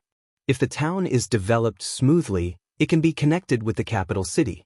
In this way, the area of the capital city will be expanded by about 1/3, and Yunguang will also get better development opportunities. I've already held a meeting with the municipal government. They are relatively well off now, so they can carry out the merger and construction. The merger with Yunguang is the highlight of the work of the capital city in the next year. The newly established town will also become the core area of the capital city and Yunguang. There are many development opportunities and job opportunities here. Meanwhile, it can also solve the work problems of many families. If everything goes well, by next summer at the latest, this area will be completely connected to the capital, and the family members will be able to completely settle down here." Li Huaqing's expression was calm as he listened quietly. When Jiang Shan finished, he nodded and said, "Not bad." Li Huaqing arrived at Huading not long ago. This operation was very secretive. Beijiang did not publicize it. Only Jiang Shan came to pick him up in person. After getting off the plane and in the car, Li Huaqing directly asked to come here to have a look. Jiang Shan agreed without hesitation. Right now, only a small portion of the family members are living in simple houses. Most of them are concentrated in the barracks of the northern frontier military region. After all, it's more convenient over there. The logistics work hasn't been delayed, and there's still a good guarantee in terms of supplies. Li Huaqing nodded but still didn't speak. Their car had just driven over from the camp, so he naturally saw the current state of the family members. Jiang Shan also fell silent and didn't say anything. The atmosphere in the car was so oppressive that it almost froze. Ma Si pretended to be calm as she drove. Her palms were sweaty because she gripped the steering wheel too hard. At this moment, it was completely nonsense to say that he was not nervous. From the beginning, he didn't want Li Huaqing to come to Beijiang. In his opinion, this was completely risking himself. Jiang Shan's position was unclear. If he really committed treason, the consequences of Li Huaqing's trip would be really unpredictable. From the worst perspective, if Jiang Shan was really crazy enough to dare to attack Li Huaqing, then it would be almost impossible for Li Huaqing to leave Beijiang. As for the consequences, no matter what the consequences were for Jiang Shan, it had already happened. For people, even if all the Jiang family members were killed, it had little to do with him. Li Huaqing glanced at Ma Si intentionally or unintentionally, then turned his head, looked out of the window calmly, and said slowly, "Tell me what you think of the Beijiang army." Jiang Shan's eyebrows slightly trembled in an instant. Only those who knew him very well could see his movement. This was a sign that he was completely focused. For him, Li Huaqing's words were basically equivalent to a formal negotiation. The Beijiang army. He subconsciously sat up straight. After nearly half a minute of silence, he slowly said, "The overall strength of the army is now very serious. The main problem is the people's hearts. Huang Tong has gone too far this time, and the chaos a few days ago has also caused great harm to many people's hearts. Of course, His Majesty's handling is very good. If he hadn't urgently executed those high-level officials, I'm afraid things would have developed to the point where no one could clean them up, and even brewed into a huge and tragic social problem. It's just that His Majesty Dong Huang is too decisive. The Beijiang army is now in a state of no high-level officials, and it's a mess inside. The only thing that can be maintained is the logistics. The work of rebuilding the army is very difficult. I plan to promote high-level officials from within the existing army. At least, no matter what, we should first stabilize the internal affairs of the army. At this time, the working ability can even be put aside, but those positions must be filled. You can rest assured about this, President. I'll focus part of my energy on the Beijiang army and keep an eye on them. After the internal affairs are stabilized, we also have to consider the problem of soldiers. The loss this time is not only the dead, but also a large number of people are ready to leave the army. The army must improve a series of benefits within the army, and then recruit soldiers from the outside world. The financial resources of Beijiang are limited. I've thought about it before, and the scale of the Beijiang army can't be too large. Now, I plan to recruit 150,000 to 200,000 soldiers from the outside world. Of course, these are all recruits, and it will take some time for them to have combat effectiveness, and 150,000 to 200,000? Li Huaqing directly interrupted Jiang Shan's words. Ma Si quickly glanced at Jiang Shan through the rearview mirror, as if she was looking at a madman. The Beijiang army was not a large-scale army in Zhongzhou State, let alone compared with the Border Control Corps. Even in its heyday, its total scale was less than 200,000, or even 150,000. Jiang Shan needed 200,000 soldiers for a single recruitment. This also meant that there were nearly 300,000 soldiers in the entire Beijiang at once, including the soldiers who stayed behind. 300,000. What did he want to do? The most important thing was that he told the plan without reservation. Jiang Shan looked at Li Huaqing and calmly said, This time, he simply omitted the previous number and nodded, saying, 200,000. You really have a good appetite. Li Huaqing smiled. His smile was calm and indifferent, but it carried a touch of coldness and sharpness that was hard to fathom. If the northern frontier recruited 200,000 soldiers, then there are at least 300,000 soldiers here. Tell me, what do you plan to do with these 300,000 soldiers? Who are they going to fight against? Jiang Shan took a deep breath and said calmly, These 300,000 soldiers are the power that I think can stabilize the situation in Beijiang. No matter now or in the future, their only responsibility is to protect Zhongzhou State. To protect Beijiang. Li Huaqing looked at him for a long time. You're much more clear-headed than I thought.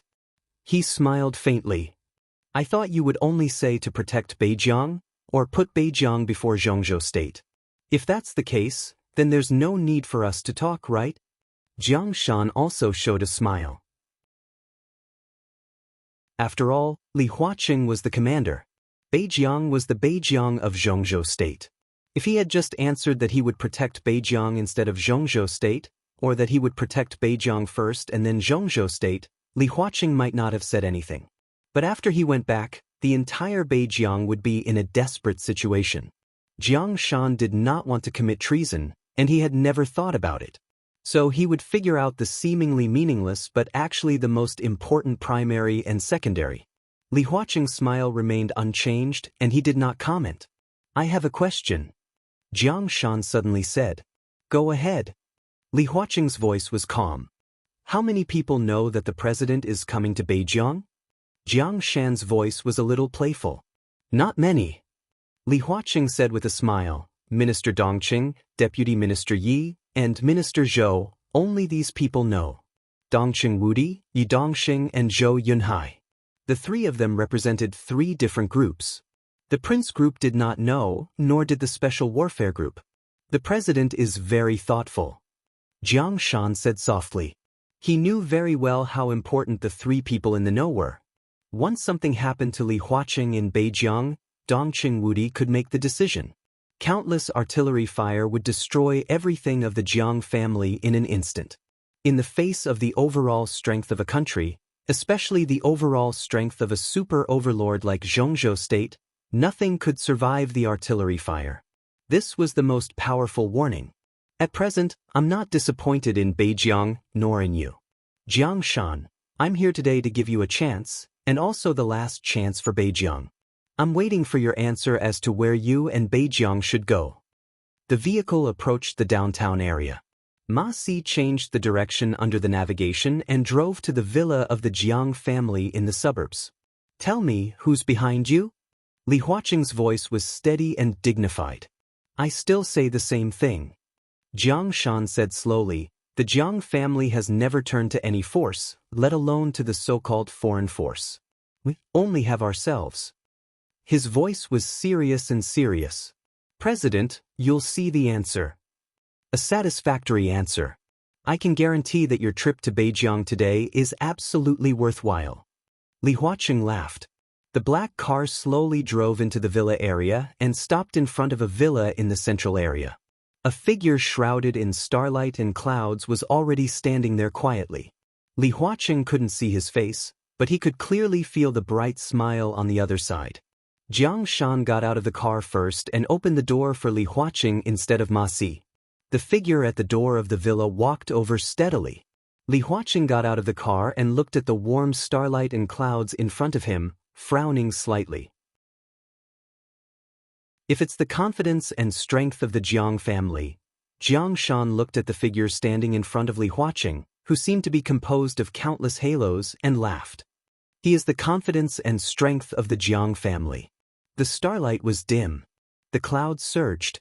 The soft light swayed slightly in front of Li Huaqing, getting fainter and fainter.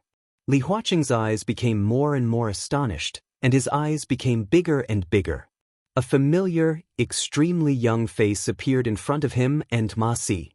The starlight and clouds completely disappeared. His smile was bright. Hello, Mr. President, I'm Jiang Shangyu. After a pause, he said with a smile, you can also call me Your Majesty. Chapter 967. Direct, obvious, and honest. Before coming here, Li Huaqing had imagined many scenarios. He didn't completely believe that Jiang Shan hadn't turned to any forces, so even on the way, he was still wondering who he would meet here. Jiang Shan could invite him to Beijiang for a secret inspection. Naturally, it was not to show off, and he did not have the guts. If the other party wanted to assassinate the president, it was even more impossible. Therefore, compared to Ma Si's worries, Li Huaqing was more curious. He was very sure that since Jiang Shan had invited him to Beijiang, he would definitely be able to see something and meet someone. But he didn't know who he would meet. He was fully prepared and felt that it wouldn't be strange to see anyone. If it weren't for the foreign forces, he might have met Chen Fangqing, Gu Xingyun, or even Zhou Yunhai or Li Tianlan. If he exaggerated a little more, even if he saw Wang Tianzong here, he would feel that it was understandable. But he didn't. No one. Li Huaqing had never thought that he would see Jiang Shangyu here. In other words, he didn't expect to see Jiang Shangyu, who called himself His Majesty, here. Was this the confidence of the Jiang family? Li Huaqing stood in front of the car and did not speak for a long time. Countless intense emotions surged wildly in his heart. Shock, astonishment, disbelief, and finally, they turned into some kind of relief. Many of the things he couldn't figure out before seemed to have an explanation. For example, Jiang Shangyu had made continuous breakthroughs overnight. For example, he suddenly turned against Kunlun City. But as some things were explained, more doubts arose. His thoughts kept fluctuating. Li Huaqing was still calm on the surface. He looked at Jiang Shangyu with deep eyes, with obvious majesty and oppression. Jiang Shangyu looked at Li Huaqing with a smile, neither backing down nor dodging. Your Majesty. After a long time, Li Huaqing slowly repeated this phrase. The Sword Emperor of Beihai, the East Emperor of Tiannan, and Jiang Shangyu in front of him. The word, His Majesty, had never been bestowed upon so many people in any era. At least in the past few hundred years, there were only two forces that could have the Emperor of the Dark World. One was the Wang family of Beihai. The other was the Li family. Li Huaqing took a deep breath and asked, Was it you who challenged Li Tianlan in Tiannan last night? It's me. Jiang Shangyu nodded without hiding anything. What's the reason? Li Huaqing asked in a deep voice. There are too many reasons. Jiang Shangyu said blandly. To put it bluntly, he is not my friend, so he can only be my enemy. In the cold air, his smile was as bright as the sun. President, please come in, we can have a good chat today. I'll accompany Deputy Ma for a walk. There are a lot of things to deal with in the northern borderline. I'll communicate with Deputy Ma about a lot of things, and Deputy Ma will relay them to you later. Jiang Shan looked at Li Huaqing and suddenly said with a smile. Ma Si finally came back to her senses. Her expression changed and she wanted to say something but stopped. Jiang Shangyu was the emperor. He was now the third majesty of the Dark World. This identity represented too many things. To be honest, Ma Si didn't want to hear what Li Huaqing would talk to the president at all, but he was worried about Li Huaqing's safety. He stood there, hesitating. All right. Li Huaqing took a deep look at Jiang Shan and responded simply. From Jiang Shan's attitude, Li Huaqing could be sure of one thing. In today's Jiang family, Jiang Shan had given most of the power to his son. When he didn't know Jiang Shangyu's identity behind the scenes, who would have thought that he would come to northern borderline to talk to the Jiang family and talk to Jiang Shangyu instead of Jiang Shan? Jiang Shangyu led the way in front, and Li Huaqing walked into the villa unhurriedly. The door was closed. It was quiet. The faint fragrance of tea floated gently in the hall. Li Huaqing sat on the sofa with a calm expression and looked at Jiang Shangyu. It said that this is your favorite longjing. Jiang Shangyu smiled and poured a cup of tea for Li Huaqing. The water in northern borderline is clear and sweet. The taste of this tea should be better than the one you drink in Zhongzhou State. Li Huaqing took the teacup and put it in front of him. He looked at Jiang Shangyu thoughtfully. You ask, and I'll answer. Jiang Shangyu calmly changed the honorific to a simple you. Li Huaqing wasn't surprised by his attitude, but it was obvious that he still didn't understand what he saw. He unconsciously picked up the teacup and took a sip of tea. After a long time, he slowly asked, How did you do it? Jiang Shangyu was a little confused. I've specially learned some information about martial arts. How did you achieve this kind of strength? It's almost certain that although you're a few years older than Li Tianlan, your body shouldn't be able to withstand the power of the invincible realm at all. But your attack in Tiannan has proved that you have the strength beyond the peak of the invincible realm. How did you do it? Is it important? Jiang Shangyu said casually, My state is a little special. You can even understand that I haven't entered the invincible realm yet. I can only exert the power beyond the peak of the invincible realm. Li Tianlan can do this, and I'm no worse than anyone else. Why can't I do it? If you have this kind of strength, why has the Jiang family been in a bad situation all these years? Li Huaqing shook his head subconsciously. It's not easy for me to get to this point. It wasn't until recently that I had enough strength and bargaining chips. Li Huaqing's voice became calmer and calmer. He said calmly, Let's talk about the bargaining chips in your hand. The most obvious one is wealth. Jiang Shangyu said calmly, Although the Jiang family doesn't have many industries at present, we are not short of money at the critical moment.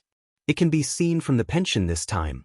Over the years, the Jiang family can get tens or even hundreds of times of every investment. You may not believe it, but if we compare the investment income of the Jiang family with the superficial income of the Flourishing Age Fund, our income rate is higher than that of the Flourishing Age Fund.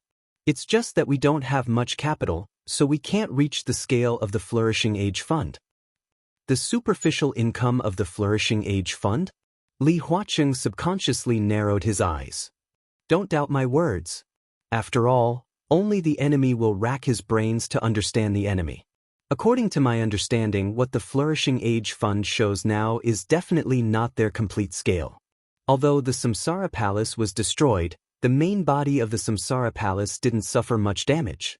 Their main body should be the Flourishing Age Fund. What the Flourishing Age Fund has exposed now is probably only 1/3 of their total scale, no more than half at most. Xianxia said calmly. What about you? Li Huaqing asked, how much have you exposed? How much have you hidden? So far, I haven't exposed anything. Xianxia said with a smile, but in front of the president, I'm willing to be honest for once. He opened the drawer and took out a folder that was stuffed full. The current industry situation of the Jiang family is here. In fact, my father is right. The Jiang family has never betrayed Zhongzhou state from beginning to end. You said that we turned to foreign forces, East Island, the Jiang family of South America, the Holy Land, any force. This is not accurate. Xianxia said calmly, to be precise, these foreign forces turned to me. And today, Xianxia stared into Li Huaqing's eyes and said word by word, with all the bargaining chips of our Jiang family, we plan to turn to you. Chapter 968. The so-called heartbeat was an irresistible feeling. It was like staying at home and suddenly someone knocked on your door with a lot of money. It was like walking on the street and suddenly there were countless beautiful girls who wanted to be your girlfriend. It was like unable to resist, even if he knew there would be a trap. Li Huaqing felt the same way. The Jiang family wanted to take all its chips to the academics. Even if Li Huaqing was a fool, he knew what this meant. As a supergroup that occupied the president's position, the academics was not strong most of the time compared with the Southeast group and the Prince group. The reason why the academics could get to where they were today was largely because of Li Huaqing's wisdom. Before Li Huaqing became a director of Zhongzhou state, although the academics was also one of the 6, its overall scale was even less than that of the North group. It was a miracle that he could become the president of Zhongzhou state. It had a short development time, no foundation, no strong connections, no support from the top class, and no experts. This was the current situation of the academics. In recent years, the academics had developed rapidly and could vaguely compare with the Southeast group and the Prince group. Especially in the game of the past 2 years, as the Southeast group and the Giant group reshuffled, the academics had gained a lot of benefits from it. But the main reason for all this was that Li Huaqing was the president. If he were to step down from this position, the academics would not have the strength to replace his position. This also meant that the academics could at most have 1 or 2 directors, and the major groups would also join forces to squeeze the academics' living space in order to have a greater say. At that time, the strength of the entire academics would continue to be lost. In their current state, their scale might be only a little larger than the North group. This was an unavoidable rule for any group. The rapid development after getting this position, and the suppression after losing this position. The 6 had all encountered such a situation. The only difference was that giants like the Southeast group and the Prince group, even if they were squeezed early, they could have more chips to balance the deal and would suffer less loss. The academics did not have such chips at present. Although Li Huaqing would still be re-elected this year, he had to plan for 5 years later.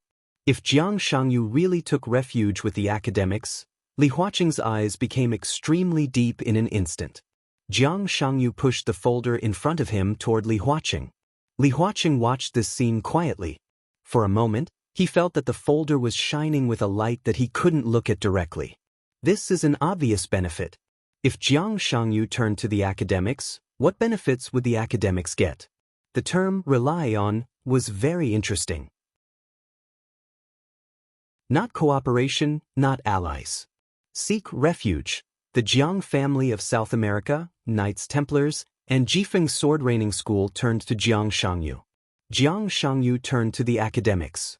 This also meant that as long as the academics accepted Jiang Shangyu, it was equal to accepting the foreign network behind Jiang Shangyu. If these hidden pawns played well, they could often play a role that could not be ignored in the deadlock of international games. This meant that these forces would become the peripheral forces of Zhongzhou state. Strictly speaking, they were the peripheral forces of the academics. The Jiang family of South America was a superpower. Even if the divine sanctum left the sanctuary, it could still be considered a first-tier force like the Jifeng sword raining school. The Southeast group had the Wang family of Beihai, whose network was all over the world. Now the academics only needed to accept Jiang Shangyu, and the disadvantages in this regard could be greatly made up. Secondly, it was the secret industry of the Jiang family. Li Huaqing didn't know how many secret industries the Jiang family had now, but these could be regarded as the overall strength of the academics. The importance of money to a group was self-evident. Behind every group, there was incomparably strong capital support. Otherwise, the Flourishing Age Fund would not have developed to this extent. And if they accepted Jiang Shangyu, the shortcoming of the academics without experts would immediately disappear. Jiang Shangyu, who called himself His Majesty, was even a super expert who could fight against Li Tianlan at this stage.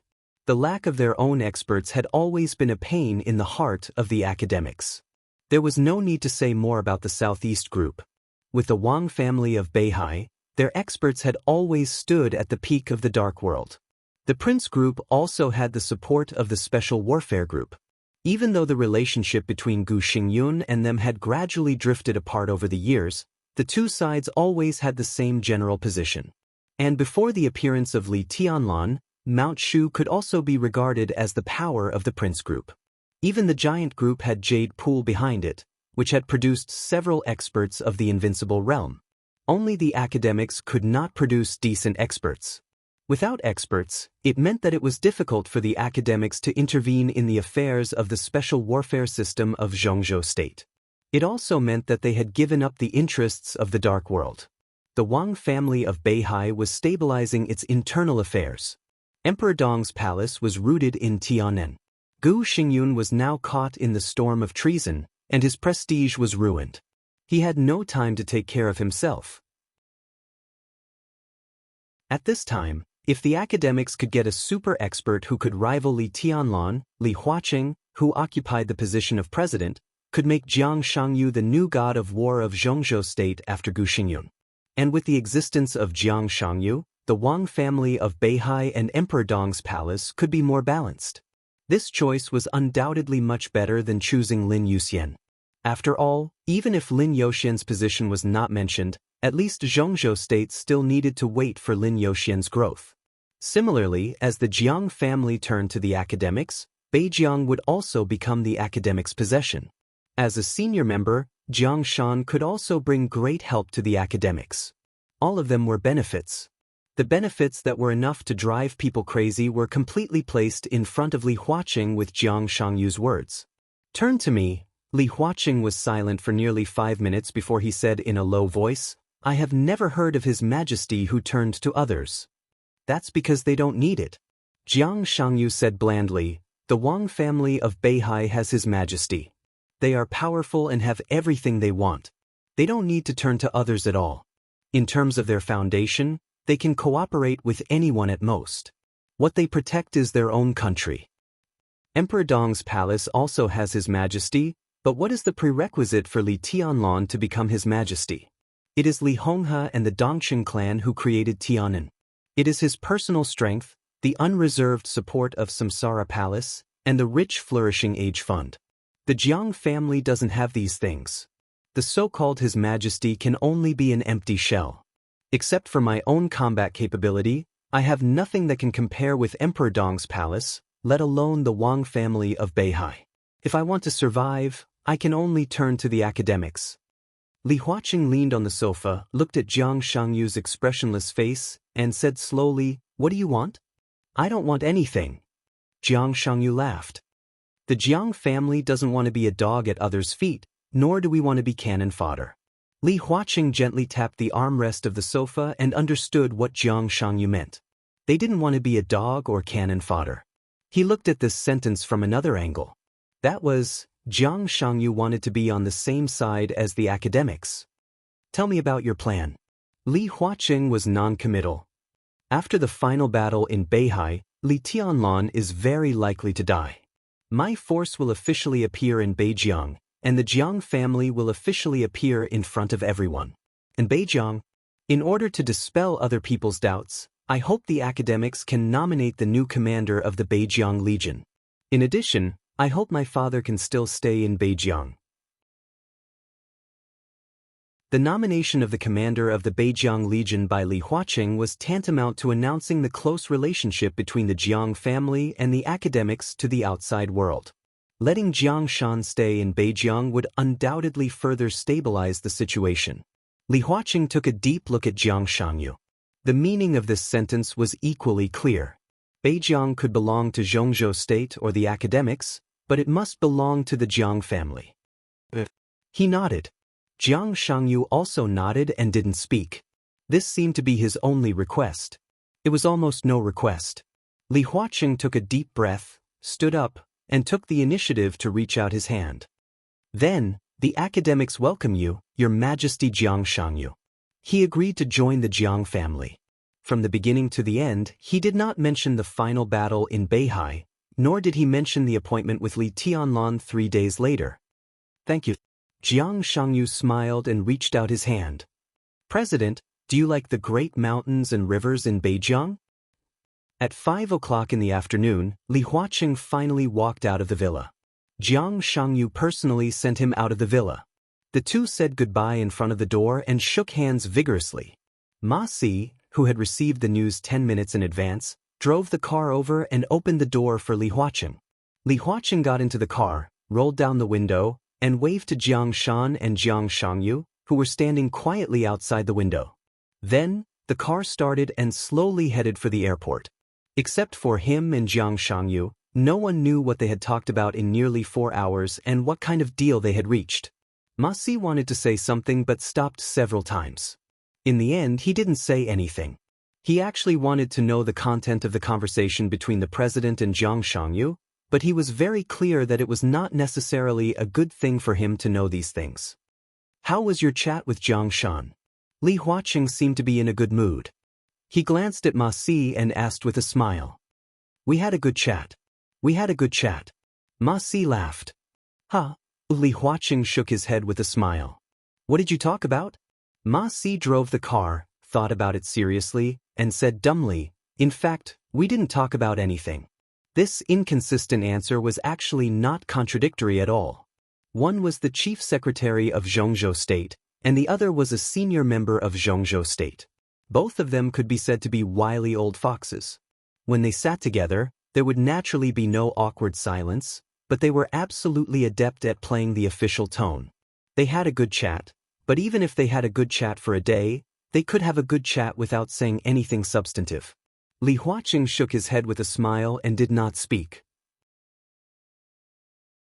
Ma Si thought about it and suddenly said, however, Speaker Jiang Shan seems to be very concerned about the future of Beijiang and hopes that we can support it.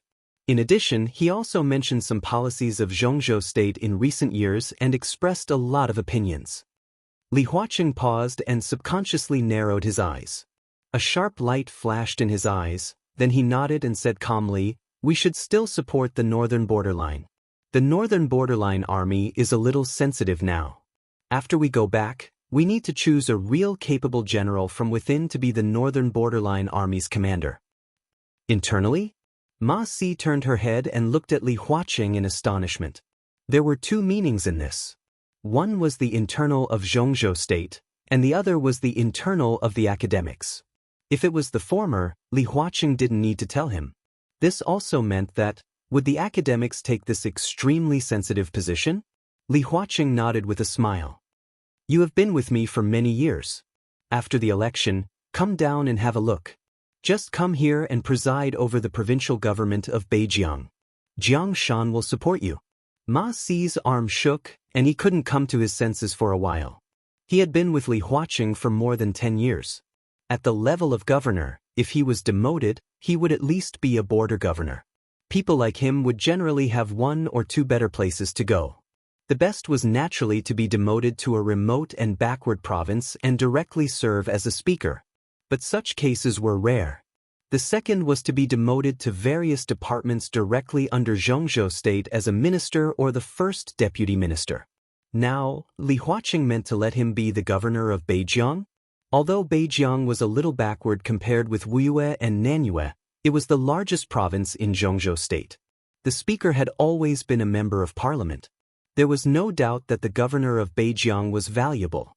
This could be said to be the best place for him. President? Ma Si's voice was a little hesitant. Li Huaqing glanced at him and nodded. From now on, the Jiang family is one of us. Ma Si took a deep breath subconsciously, and countless emotions kept rolling in his heart. The Jiang family was one of us. This news shocked him even more than Jiang Shangyu calling himself His Majesty. Don't feel wronged when you come to Beijiang. 5 years later, I will retire. At that time, Jiang Shangyu will probably be able to initially control Beijiang, and Jiang Shan will also let go of this place. At that time, the academics will fully support Jiang Shan to further become a director, and you will be the most powerful candidate for the speaker of Beijiang. Li Huaqing's voice was flat. Ma Si drove the car and was silent for a long time. If this was part of the deal, he pondered and gradually frowned. President, he whispered, the Jiang family's ambition seems to be a little too big. Man? Li Huaqing shook his head. Man's ambition is endless, but the most rational careerist always understands what he really needs. But there are always some people who have the ability, strength, means, and wisdom. But such people never really get what they want, so they will become very confused. They will instinctively want more, even want everything. He does have the ability, but he doesn't realize that his ability is great, but his ambition is greater, which is beyond his ability. Everyone will have such a situation, and the key lies in their own choice. For example, the original Wang family of Beihai, for hundreds of years, from the beginning to the present, the Wang family of Beihai has always wanted Beihai. Another example is the current Emperor Dong's palace. Li Tianlan may not understand this at the beginning, but Samsara Palace and Li Honghe are sober enough, so they want Tianan. The former is using the resources of Zhongzhou state to feed Beihai, and the latter is using the resources of Zhongzhou state to develop Tianan, so they are cancer. They are ambitious, but they are also rational enough. Li Huaqing's voice contained countless sighs. What about Jiang Shangyu? He wants to use Beijiang to seek the whole Zhongzhou state, not to use Zhongzhou state to develop Beijiang. His choice seems to be similar to that of the Wang family of Beihai and Emperor Dong's palace, but in fact, it is completely different. He is a madman. He may think he is very sober, but in fact, he is crazy. I agree to let them join the academics and become one of us. But I can never let him hand over the future of Zhongzhou state and the academics to such a person. So I will show some attitude, but I can never give him too much support. The car drove slowly on the road. Li Huaqing looked at Beijiang outside the window and chuckled. The great mountains and rivers of Zhongzhou state. Do you deserve it?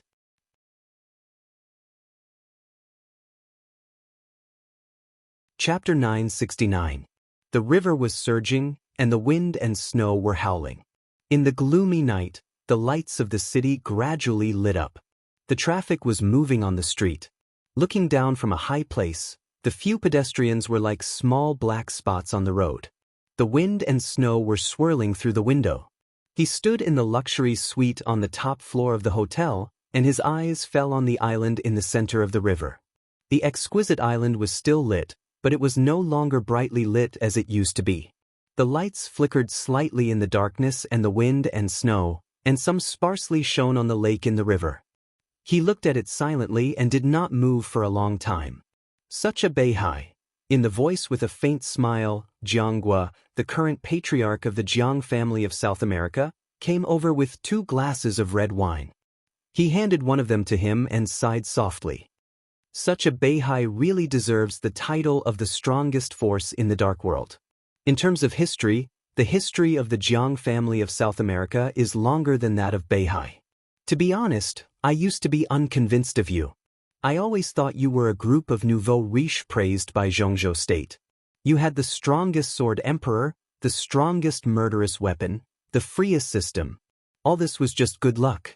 In fact, at that time, I knew very well that the Jiang family of South America was not as good as you, but I was unconvinced. It was a very strange mentality, right? Jiang Guochu shook the wine glass in his hand with a smile and looked at the brightly lit city under his feet. This is my first time to Beihai. Such a Beihai is really prosperous. And desolate. Wang Xiaoyao held the glass and commented faintly. Jiang Guochu raised his eyebrows and seemed to be a little confused. When I was young, I learned the saber from an old man on that island. Wang Xiaoyao whispered. Jiang Guochu said thoughtfully, Heaven's Saber DK, the strongest expert of the Wang family of Beihai in the past generations, was the peak expert of swordsmanship, but Wang Xiaoyao was an anomaly. Since he was a child, he had been learning the saber. The Jiang family of South America naturally had information in this regard, but it was not very detailed. Wang Xiaoyao whispered. After the old master died in Li Tianlan's hands, the Kanglin Jiang family began to decline. He shook his head and said, Beihai is indeed very prosperous, but the soul of Beihai is Mount Dibing, and the core is the 7 sword-holding families. According to the intelligence, my good nephew has moved all the important figures of the 7 sword-holding families out of Beihai province, and even some important figures of Mount Dibing are no longer in Beihai. Now those who are left are the combatants of Mount Dibing and the sword-holding family. This is undoubtedly the worst plan. This Beihai has lost most of its soul and core. It looks prosperous on the surface, but in fact it is desolate. There was an elusive emotion in Wang Xiaoyao's voice. Do you mean that Wang Xingxiao's decision is stupid? Jiang Guochu laughed. Incorrigible stupidity. Wang Xiaoyao said flatly, it's simply superfluous. If North Sea is gone, what's the use of those who left North Sea? Such behavior, other than lowering our own morale, it won't have any positive effect. However, this is a good thing for us. Indeed. Jiang Guochu took a sip of red wine and said with a smile, in all of our eyes, Wang Xingxiao is still too young. In the case of Sword Emperor Silence, you are the most suitable candidate to be the new patriarch of the Wang family of Beihai. What a coincidence, I think so, too. Wang Xiaoyao raised his glass and gently touched Jiang Guochu's glass. The two looked at each other and smiled. In an invisible tacit understanding, Wang Xiaoyao said slowly, I hope we can cooperate happily in the future. Although the alliance established by the Jiang family was still in a hidden state, the contact between several superpowers had become more and more frequent. If everything went well, after the final battle of Beihai, Wang Xiaoyao would become the new patriarch of Beihai. With the resources and foundation of Beihai, most of the superpowers needed them. The Jiang family of South America also urgently needed some of the technologies of the Wang family of Beihai in some fields. Similarly, Wang Xiaoyao also needed the superpowers. The alliance of the Jiang family did not have a clear superior and subordinate relationship, but was purely bound by interests. As long as the interests were large enough, the alliance between multiple parties was unbreakable. How is South America? Wang Xiaoyao asked suddenly, playing with the red wine glass in his hand. Still in a stalemate. Jiang Guochu shook his head. But Lin Fengting has appeared in South America. It's certain that he won't appear in the final battle of Beihai. After all, South America is my base camp. We're still sure that we can contain him there. Wang Xiaoyao was silent for a while, then took a deep breath and said, if Lin Fengting doesn't come, our pressure will be much less. That's true. But the European continent. Jiang Guochu gritted his teeth, and his face became a little gloomy. Milos, the top expert of the half-step invincible realm of the Jiang family of South America, who could even be said to have the combat capability of the invincible realm, died in the European continent. It could be said that it was the biggest loss of the Jiang family of South America since it participated in the final battle of Beihai. The chief executioner of the Jiang family of South America could almost be said to be Jiang Guochu's real right-hand man. Every time Jiang Guochu thought of it, he felt a pain from the bottom of his heart. With the death of Milos, the news that the assassin had turned to the Dark Knights had spread in the European continent. The Dark Knights were still very quiet, but the situation in the whole European continent had become more and more tense. They all knew the identity of the Dark Queen. So once the stalemate in the European continent was broken, the Dark Queen's position didn't need to be considered at all. She was also an expert close to the peak of the invincible realm. If she could spare some time to rush to Beihai, Emperor Dong's palace could be said to have an extremely powerful reinforcement out of thin air. Flaming fire. Wang Xiaoyao's eyes were a little complicated. He seemed to remember the days when he used to crazily pursue Qin Weibai but got no response. A trace of extremely powerless bitterness flashed in the depths of his eyes. Then he slowly shook his head. It's too late. Flaming fire can't get here in time. The Dark Knights suffered heavy losses in the chaos of Snow Country. The addition of an assassin won't have a big impact. If Flaming Fire wants to take action, she must act quickly and get rid of the power of the Jiang family of South America, the Holy Land, and Snow Country. She was originally injured. Even if she could take action, it would take time. But she has no time. Jiang Guichu narrowed his eyes and nodded gently. 2 more days. 2 days later, it was the time for the battle between His Majesty and Li Tianlun.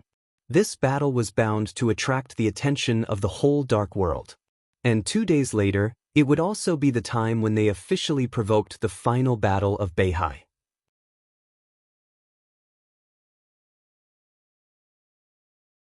Chapter 970. No matter how turbulent the outside world was, the inside of Emperor Dong's palace was always calm and peaceful.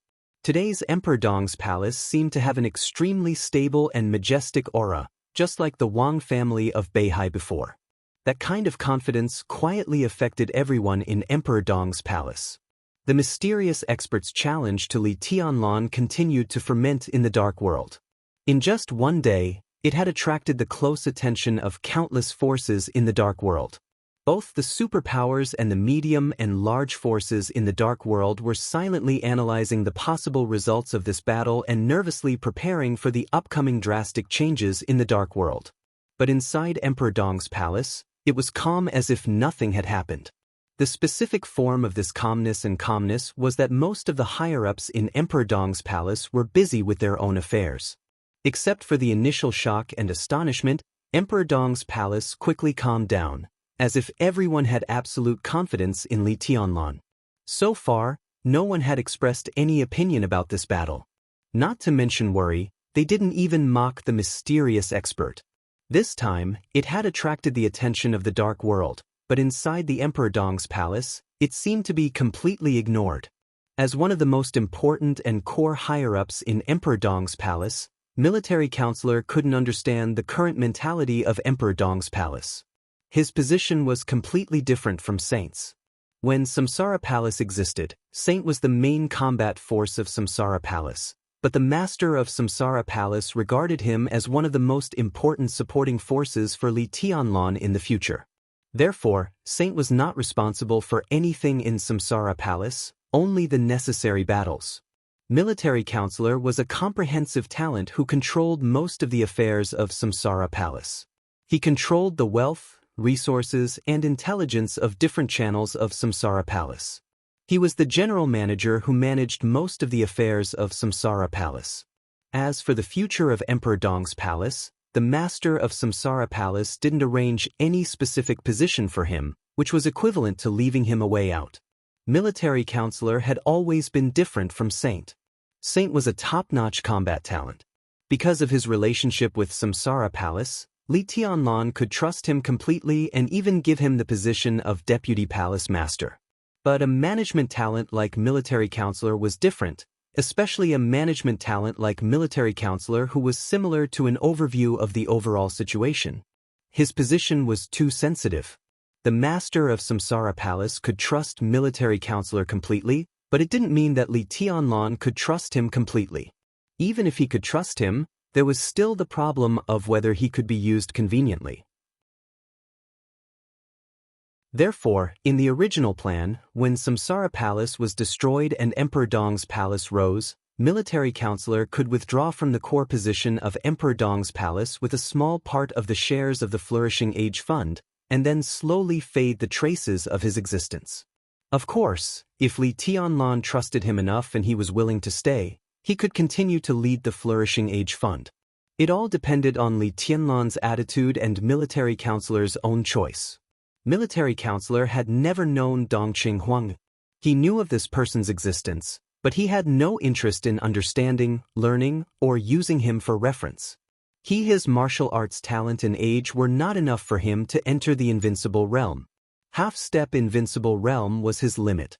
He didn't want to learn the martial arts and sword energy of the so-called chosen one, nor did he bother to think about how great the dynasty after Samsara Palace would be.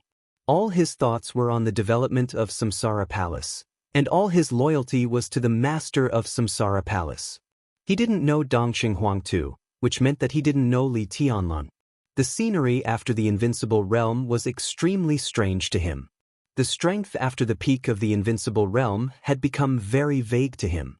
Therefore, when a mysterious expert who had surpassed the peak of the invincible realm personally delivered the letter of challenge to Li Tianlan, it was really hard for him to understand how the whole Emperor Dong's palace could completely ignore him. This kind of detached mentality, which regarded the heroes of the world as nonentities, made military counselor instinctively feel a little uneasy. He might not know much about the ultimate martial arts of this era, but at least he could know that Li Tianlan hadn't really set foot in that supreme realm. At most, he had broken through the peak of the invincible realm.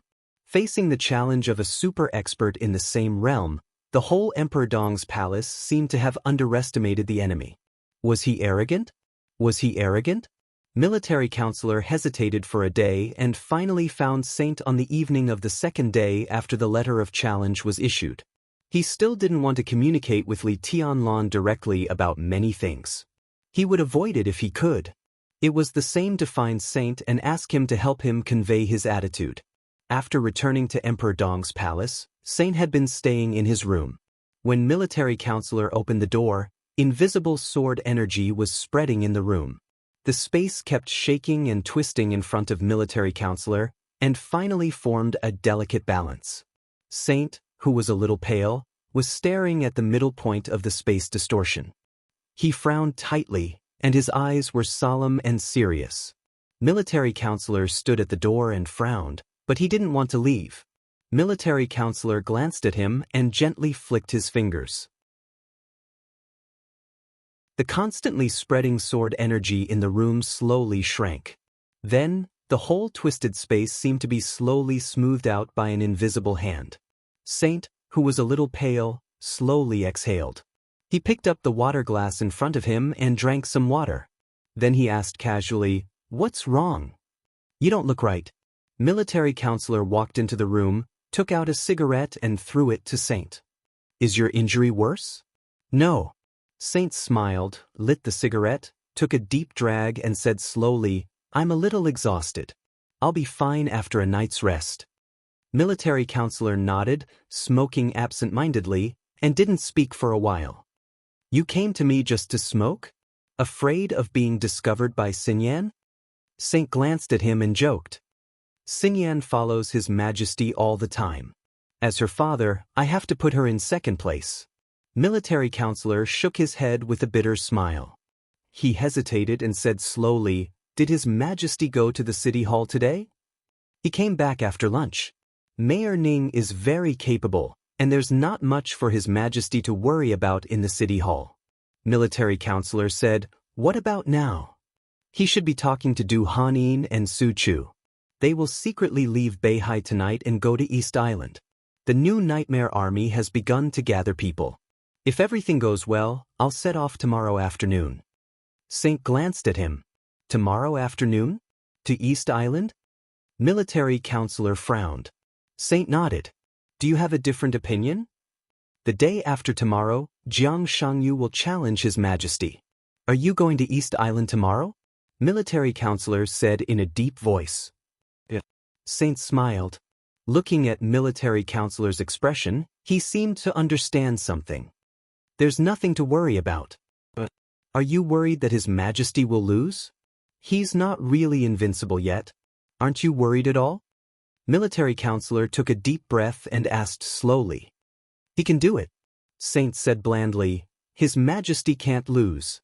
In other words, Jiang Shangyu has no chance, no chance, no chance at all." "By being ruthless?" Military counselor smiled with a complicated expression. No, by His Majesty himself. Military counselor seemed to think of something, and his eyes became a little strange. To tell you the truth, I was a little worried before this noon. But after noon, I found how ridiculous my worries were. All of us don't understand His Majesty's power at all. What do you mean? Military counselor raised his eyebrows. When His Majesty returned from the city hall this afternoon, Saint hesitated for a moment. He seemed to be a little embarrassed and didn't know how to describe it. Well, we had a friendly match with His Majesty. Spar? Military counselor's voice sounded a little strange. Me, Xinxia, Lin Yuxian, Li Beidian and Bai Yuming. Saint sounded a little annoyed. The five of them could be said to be the strongest fighting force in Emperor Dong's palace, except for Li Tianlan. 2 were in the invincible realm and 2 were in the half-step invincible realm. Li Beidian, who had the lowest realm, also had the strength of the half-step invincible realm. It's not a tag team battle. Saint said hoarsely, 5 against 1. What was the result? The military counselor's voice became more and more strange. The result? Saint sounded like he was having a toothache. 1 minute and 30 seconds. The 5 of us were defeated. The military counselor let out a long "oh." He was silent for a moment before he slowly said, "So, do you think the 5 of you can rival Jiang Shangyu? Is that why you're not worried about the outcome of the battle?" Of course not. Saint lowered his head and took a deep drag on his cigarette. His voice was in a trance, as if he was telling a nightmare.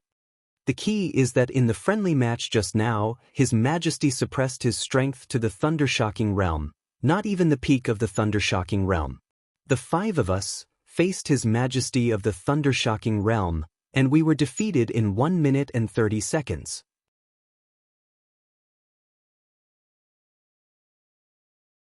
Chapter 971.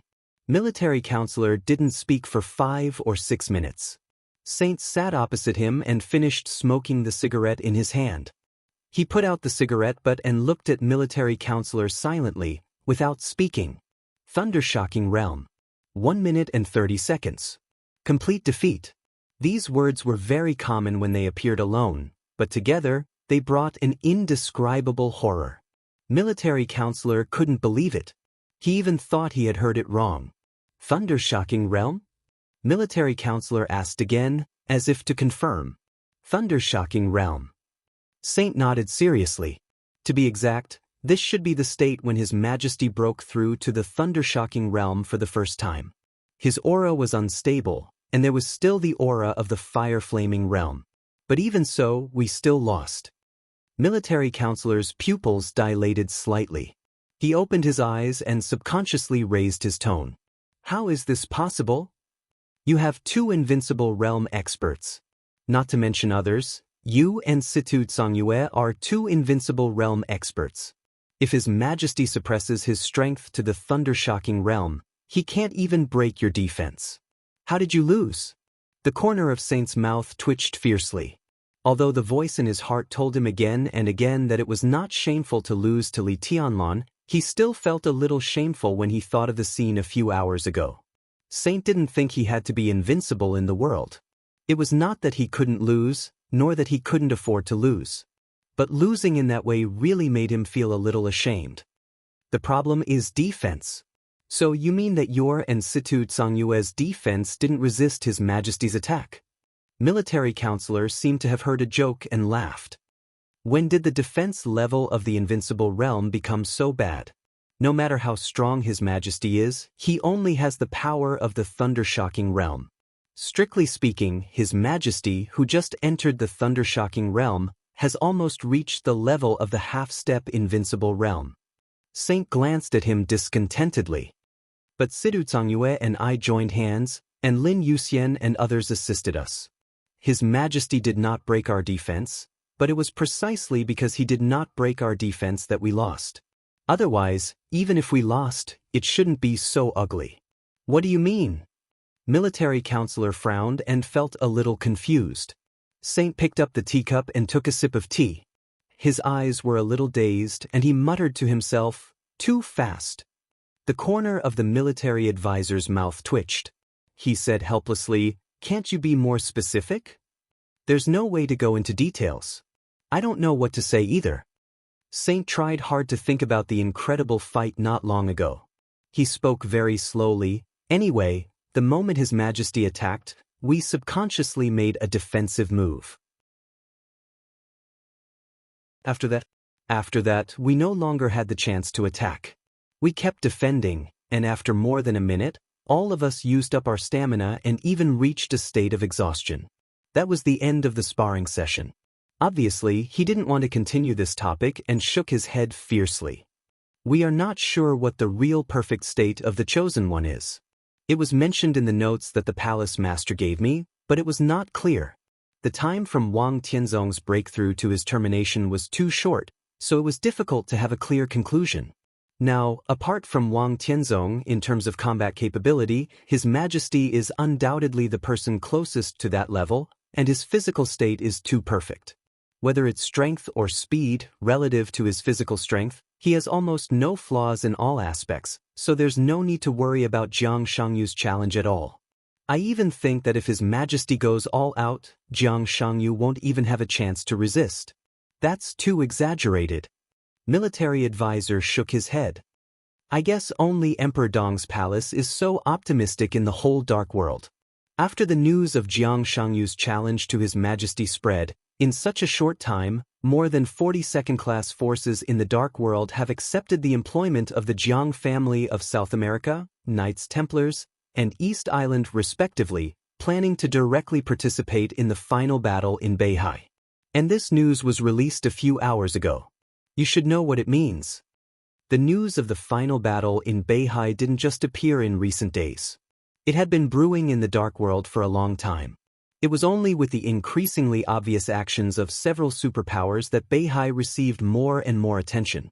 Several superpowers had been secretly recruiting troops or hiring some other forces to go all out to invade Beihai. According to the information that military advisor had, before Jiang Shangyu challenged Li Tianlan, all the second-class forces hired by the superpowers added up. There were less than 20 of them.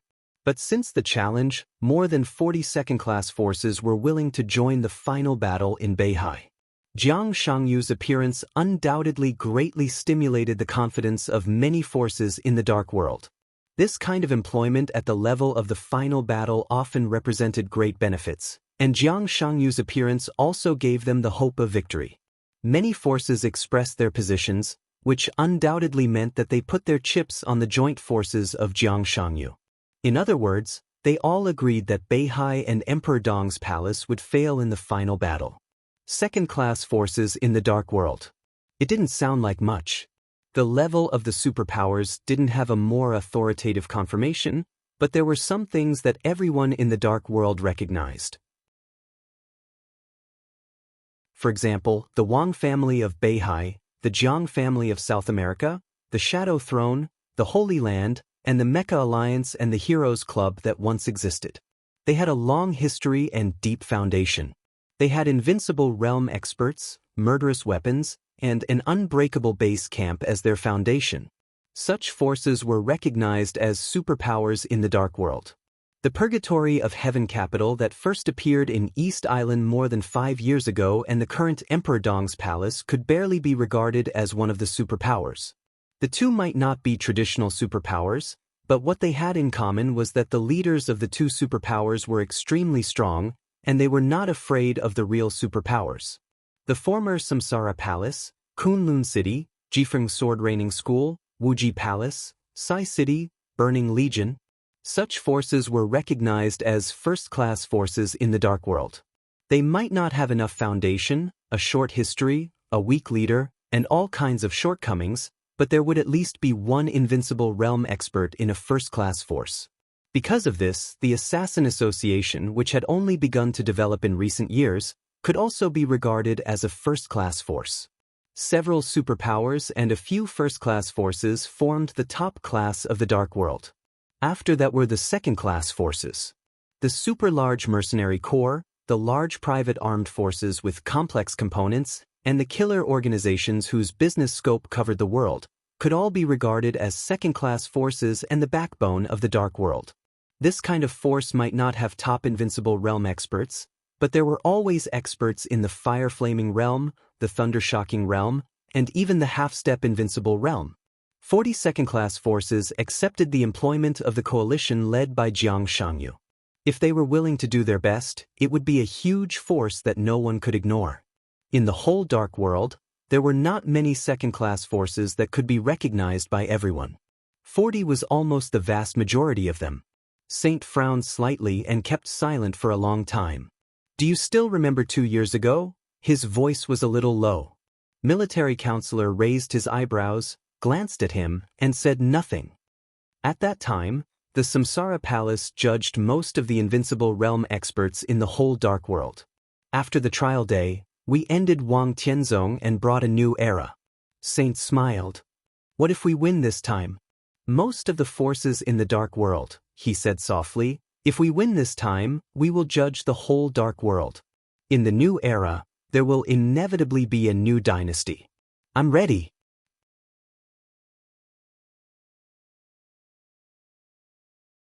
Chapter 972.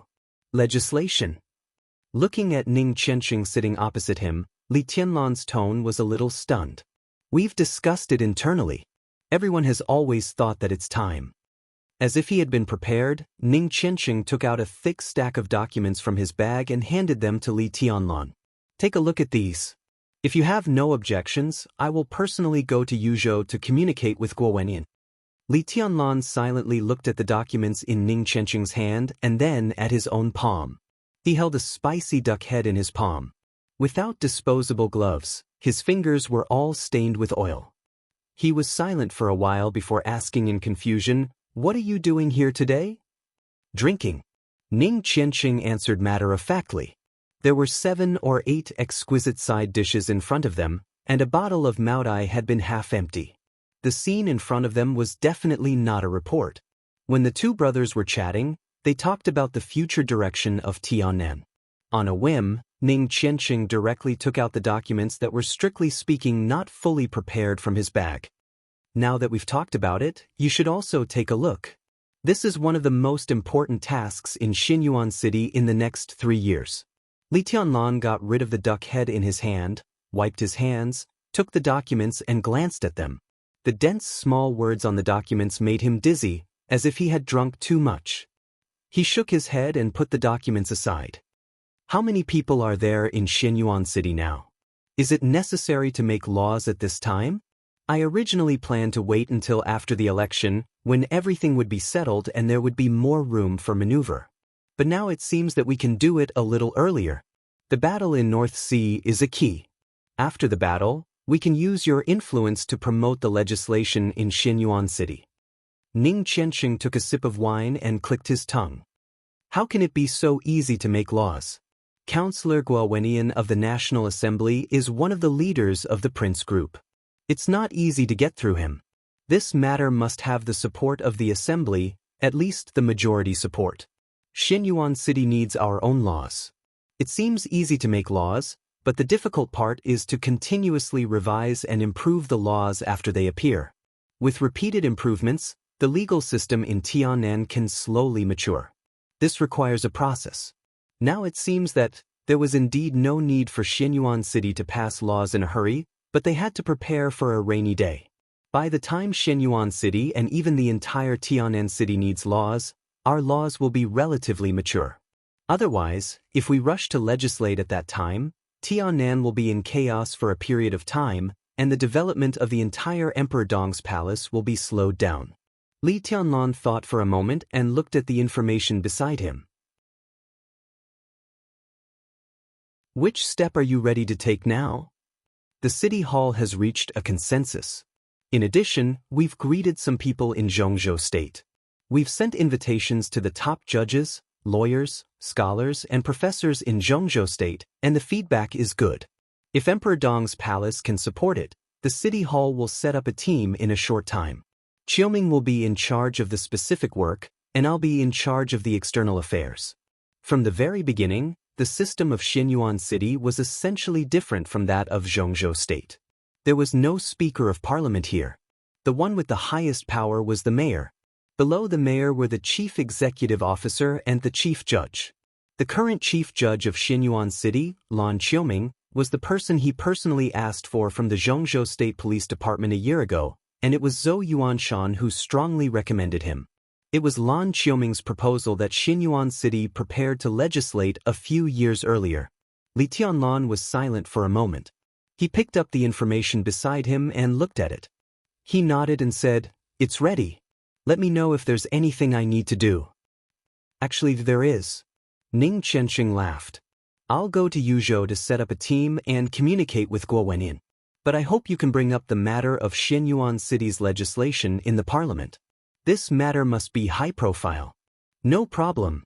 Li Tianlan nodded carelessly. "Well, there's one more thing." Ning Qianxing reached for the bag beside him again. Li Tianlan felt a headache and waved his hand. "Just say it. I'm listening." He was very resistant to the information, especially the information of tens of millions of words. It was so dense that it made him dizzy no matter what. Ning Qianxing took out a pack of cigarettes from his bag and handed one to Li Tianlan. He threw the empty cigarette pack on the table into the trash can. "You also have to think of a way to deal with the Ministry of Education. The construction of Xinyuan City is progressing well. Although many places are just empty frames, the construction plan has been approved by the City Hall. We have enough funds. There will be more and more construction teams all over the country, which means the construction speed will be faster and faster. By about August next year, the transformation of the entire city should be preliminarily completed. As for the old city, I plan to set up a campus, including elementary schools, middle schools, high schools, and universities. So we need a lot of talents in education. It's not going very well at present. I mean, the first university in Tiannan may not be the most famous key university in Zhongzhou State in the short term, but it must have a few top-level majors. Only in this way can we attract some talents and fresh blood. In the next few years, the focus of Xinyuan City will be on the two fields of legislation and education. In the Ministry of Education, the academics have a great influence. I guess you'll need to talk to Hua Xingyang this time, or directly communicate with the president. Okay. Li Tianlan nodded, raised his glass and clinked it with Ning Qianxing. From nothing to something, Li Tianlan drank up the wine in his glass and looked at Ning Qianxing with a smile. "You've worked hard these 2 years." "Not really." Ning Qianxing shook his head. There was a look on his face that Li Tianlan had almost never seen before. He was high-spirited and even full of lofty sentiments. It was a kind of restrained but extremely dazzling confidence, just like how Li Tianlan talked about martial arts. "I like this kind of life." His smile was very calm. To change a city, to change a province in the future, and even to change a country in the future. To change the fate of countless people. Compared to martial arts, I prefer who I am now. From nothing to something, Tianlan, you don't know how great a sense of accomplishment I feel watching Xinyuan City change day by day. Our future is in our hands. He poured a glass of wine and raised it. "Cheers for the future." His cell phone rang. Li Tianlan drank up the wine in the glass, took out his phone and looked at the number. A smile appeared on his lips. He answered the phone and said, I have nothing to do. I'm drinking with Qianxing." His voice was low and soft. "Where are you?" On the other end of the phone, Qin Weibai's voice came with a smile. "I've arrived in Yuzhou. I'm going to Nanyun right away. Tianlan, can you pick me up later?"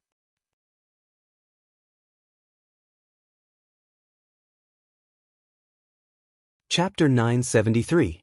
When she picked up the fashion magazine in front of her, Qin Weibai's face had a very satisfied and gentle smile. The soft light quietly fell on her, and her whole person seemed to have a touch of indescribable brilliance. Standing beside her, Horsewoman held a hot mobile phone, and her face was full of helplessness, as if she had been forced to eat dog food. She casually turned a page of the magazine, and Qin Weibai's lazy and cheerful voice rang out. "Tianlan will pick us up in Nanyun in a moment.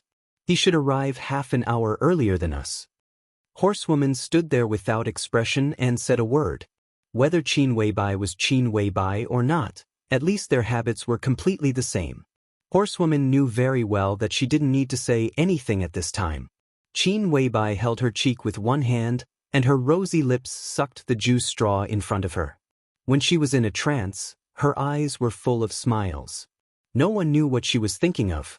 They had long been tired of the feeling of being watched wherever they went, so now they quietly stayed in the private VVIP lounge of the airport. The classic cartoon Tom and Jerry was playing on the big screen on the wall. Qin Weibai's eyes fell on the screen, and she was in a daze for a long time. Then she let go of the straw and sighed softly. I have talked with Lin Changlu. In the future, Emperor Dong's palace will be responsible for the fantasy project in Asia, and the transportation channels and trading channels will be controlled by us. In addition, he is willing to sell part of the shares of the 2 casinos in Haojiang to Emperor Dong's palace on the condition that they build a casino in Xinyuan City. In the future, you will negotiate with Lin Changlu, and the details will be discussed with military counselor. Qin Weibai said softly. Horsewoman was stunned, and then she nodded and said, okay. As Qin Weibai became the patriarch of the Lin clan, Horsewoman came into contact with more and more people and things of the Lin clan. She was very familiar with the name Lin Changlu, but when it came to formal meetings, it seemed that she had only met him twice. Lin Changlu was the patriarch of the largest branch of the Lin clan in Asia, and he used to be one of the Li family's staunch allies. Since the Li family was destroyed more than 20 years ago, Lin Changlu's force had been a bit distant from the headquarters of the Lin clan. This time, he cooperated with Emperor Dong's palace because he saw the Li family rise again and wanted to build a relationship with Emperor Dong's palace, as expected of an old fox. In terms of seniority, Lin Changlu could be regarded as Lin Fengting's distant uncle. He was 70 years old this year, and his family headquarters were in Malaya. Relatively speaking, among the major branches of the Lin clan, his strength was not the strongest, at least not comparable to the branches of the Lin clan in Europe, but his foundation was the most stable. He was known as the Rubber King of Malaya and had different degrees of cooperation with the world's major consortiums. At the same time, he also ran more than 100 large-scale gambling in different countries in Asia. In addition, the signature project of Lin Changlu's family was the fantasy project that Qin Weibai had mentioned. Strictly speaking, fantasy was a kind of drug, but it was an extremely high-grade drug. Fantasy also contained a certain amount of opium, but it used hundreds of different drugs to offset the harm of opium to the human body.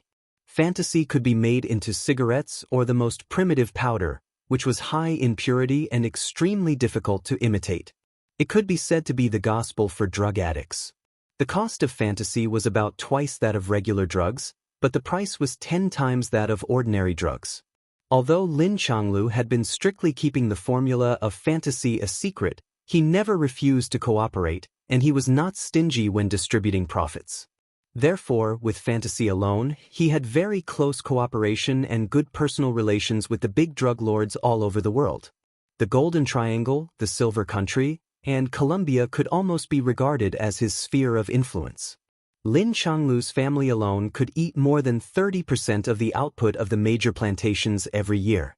This time, Qin Weibai personally talked to Lin Changlu, which basically meant that Emperor Dong's palace had won the agency of fantasy project in Asia. The profits were still secondary. Emperor Dong's palace could mainly take advantage of this to reach out to the big drug lords and further stabilize its position in the dark world. This was what Qin Weibai valued most.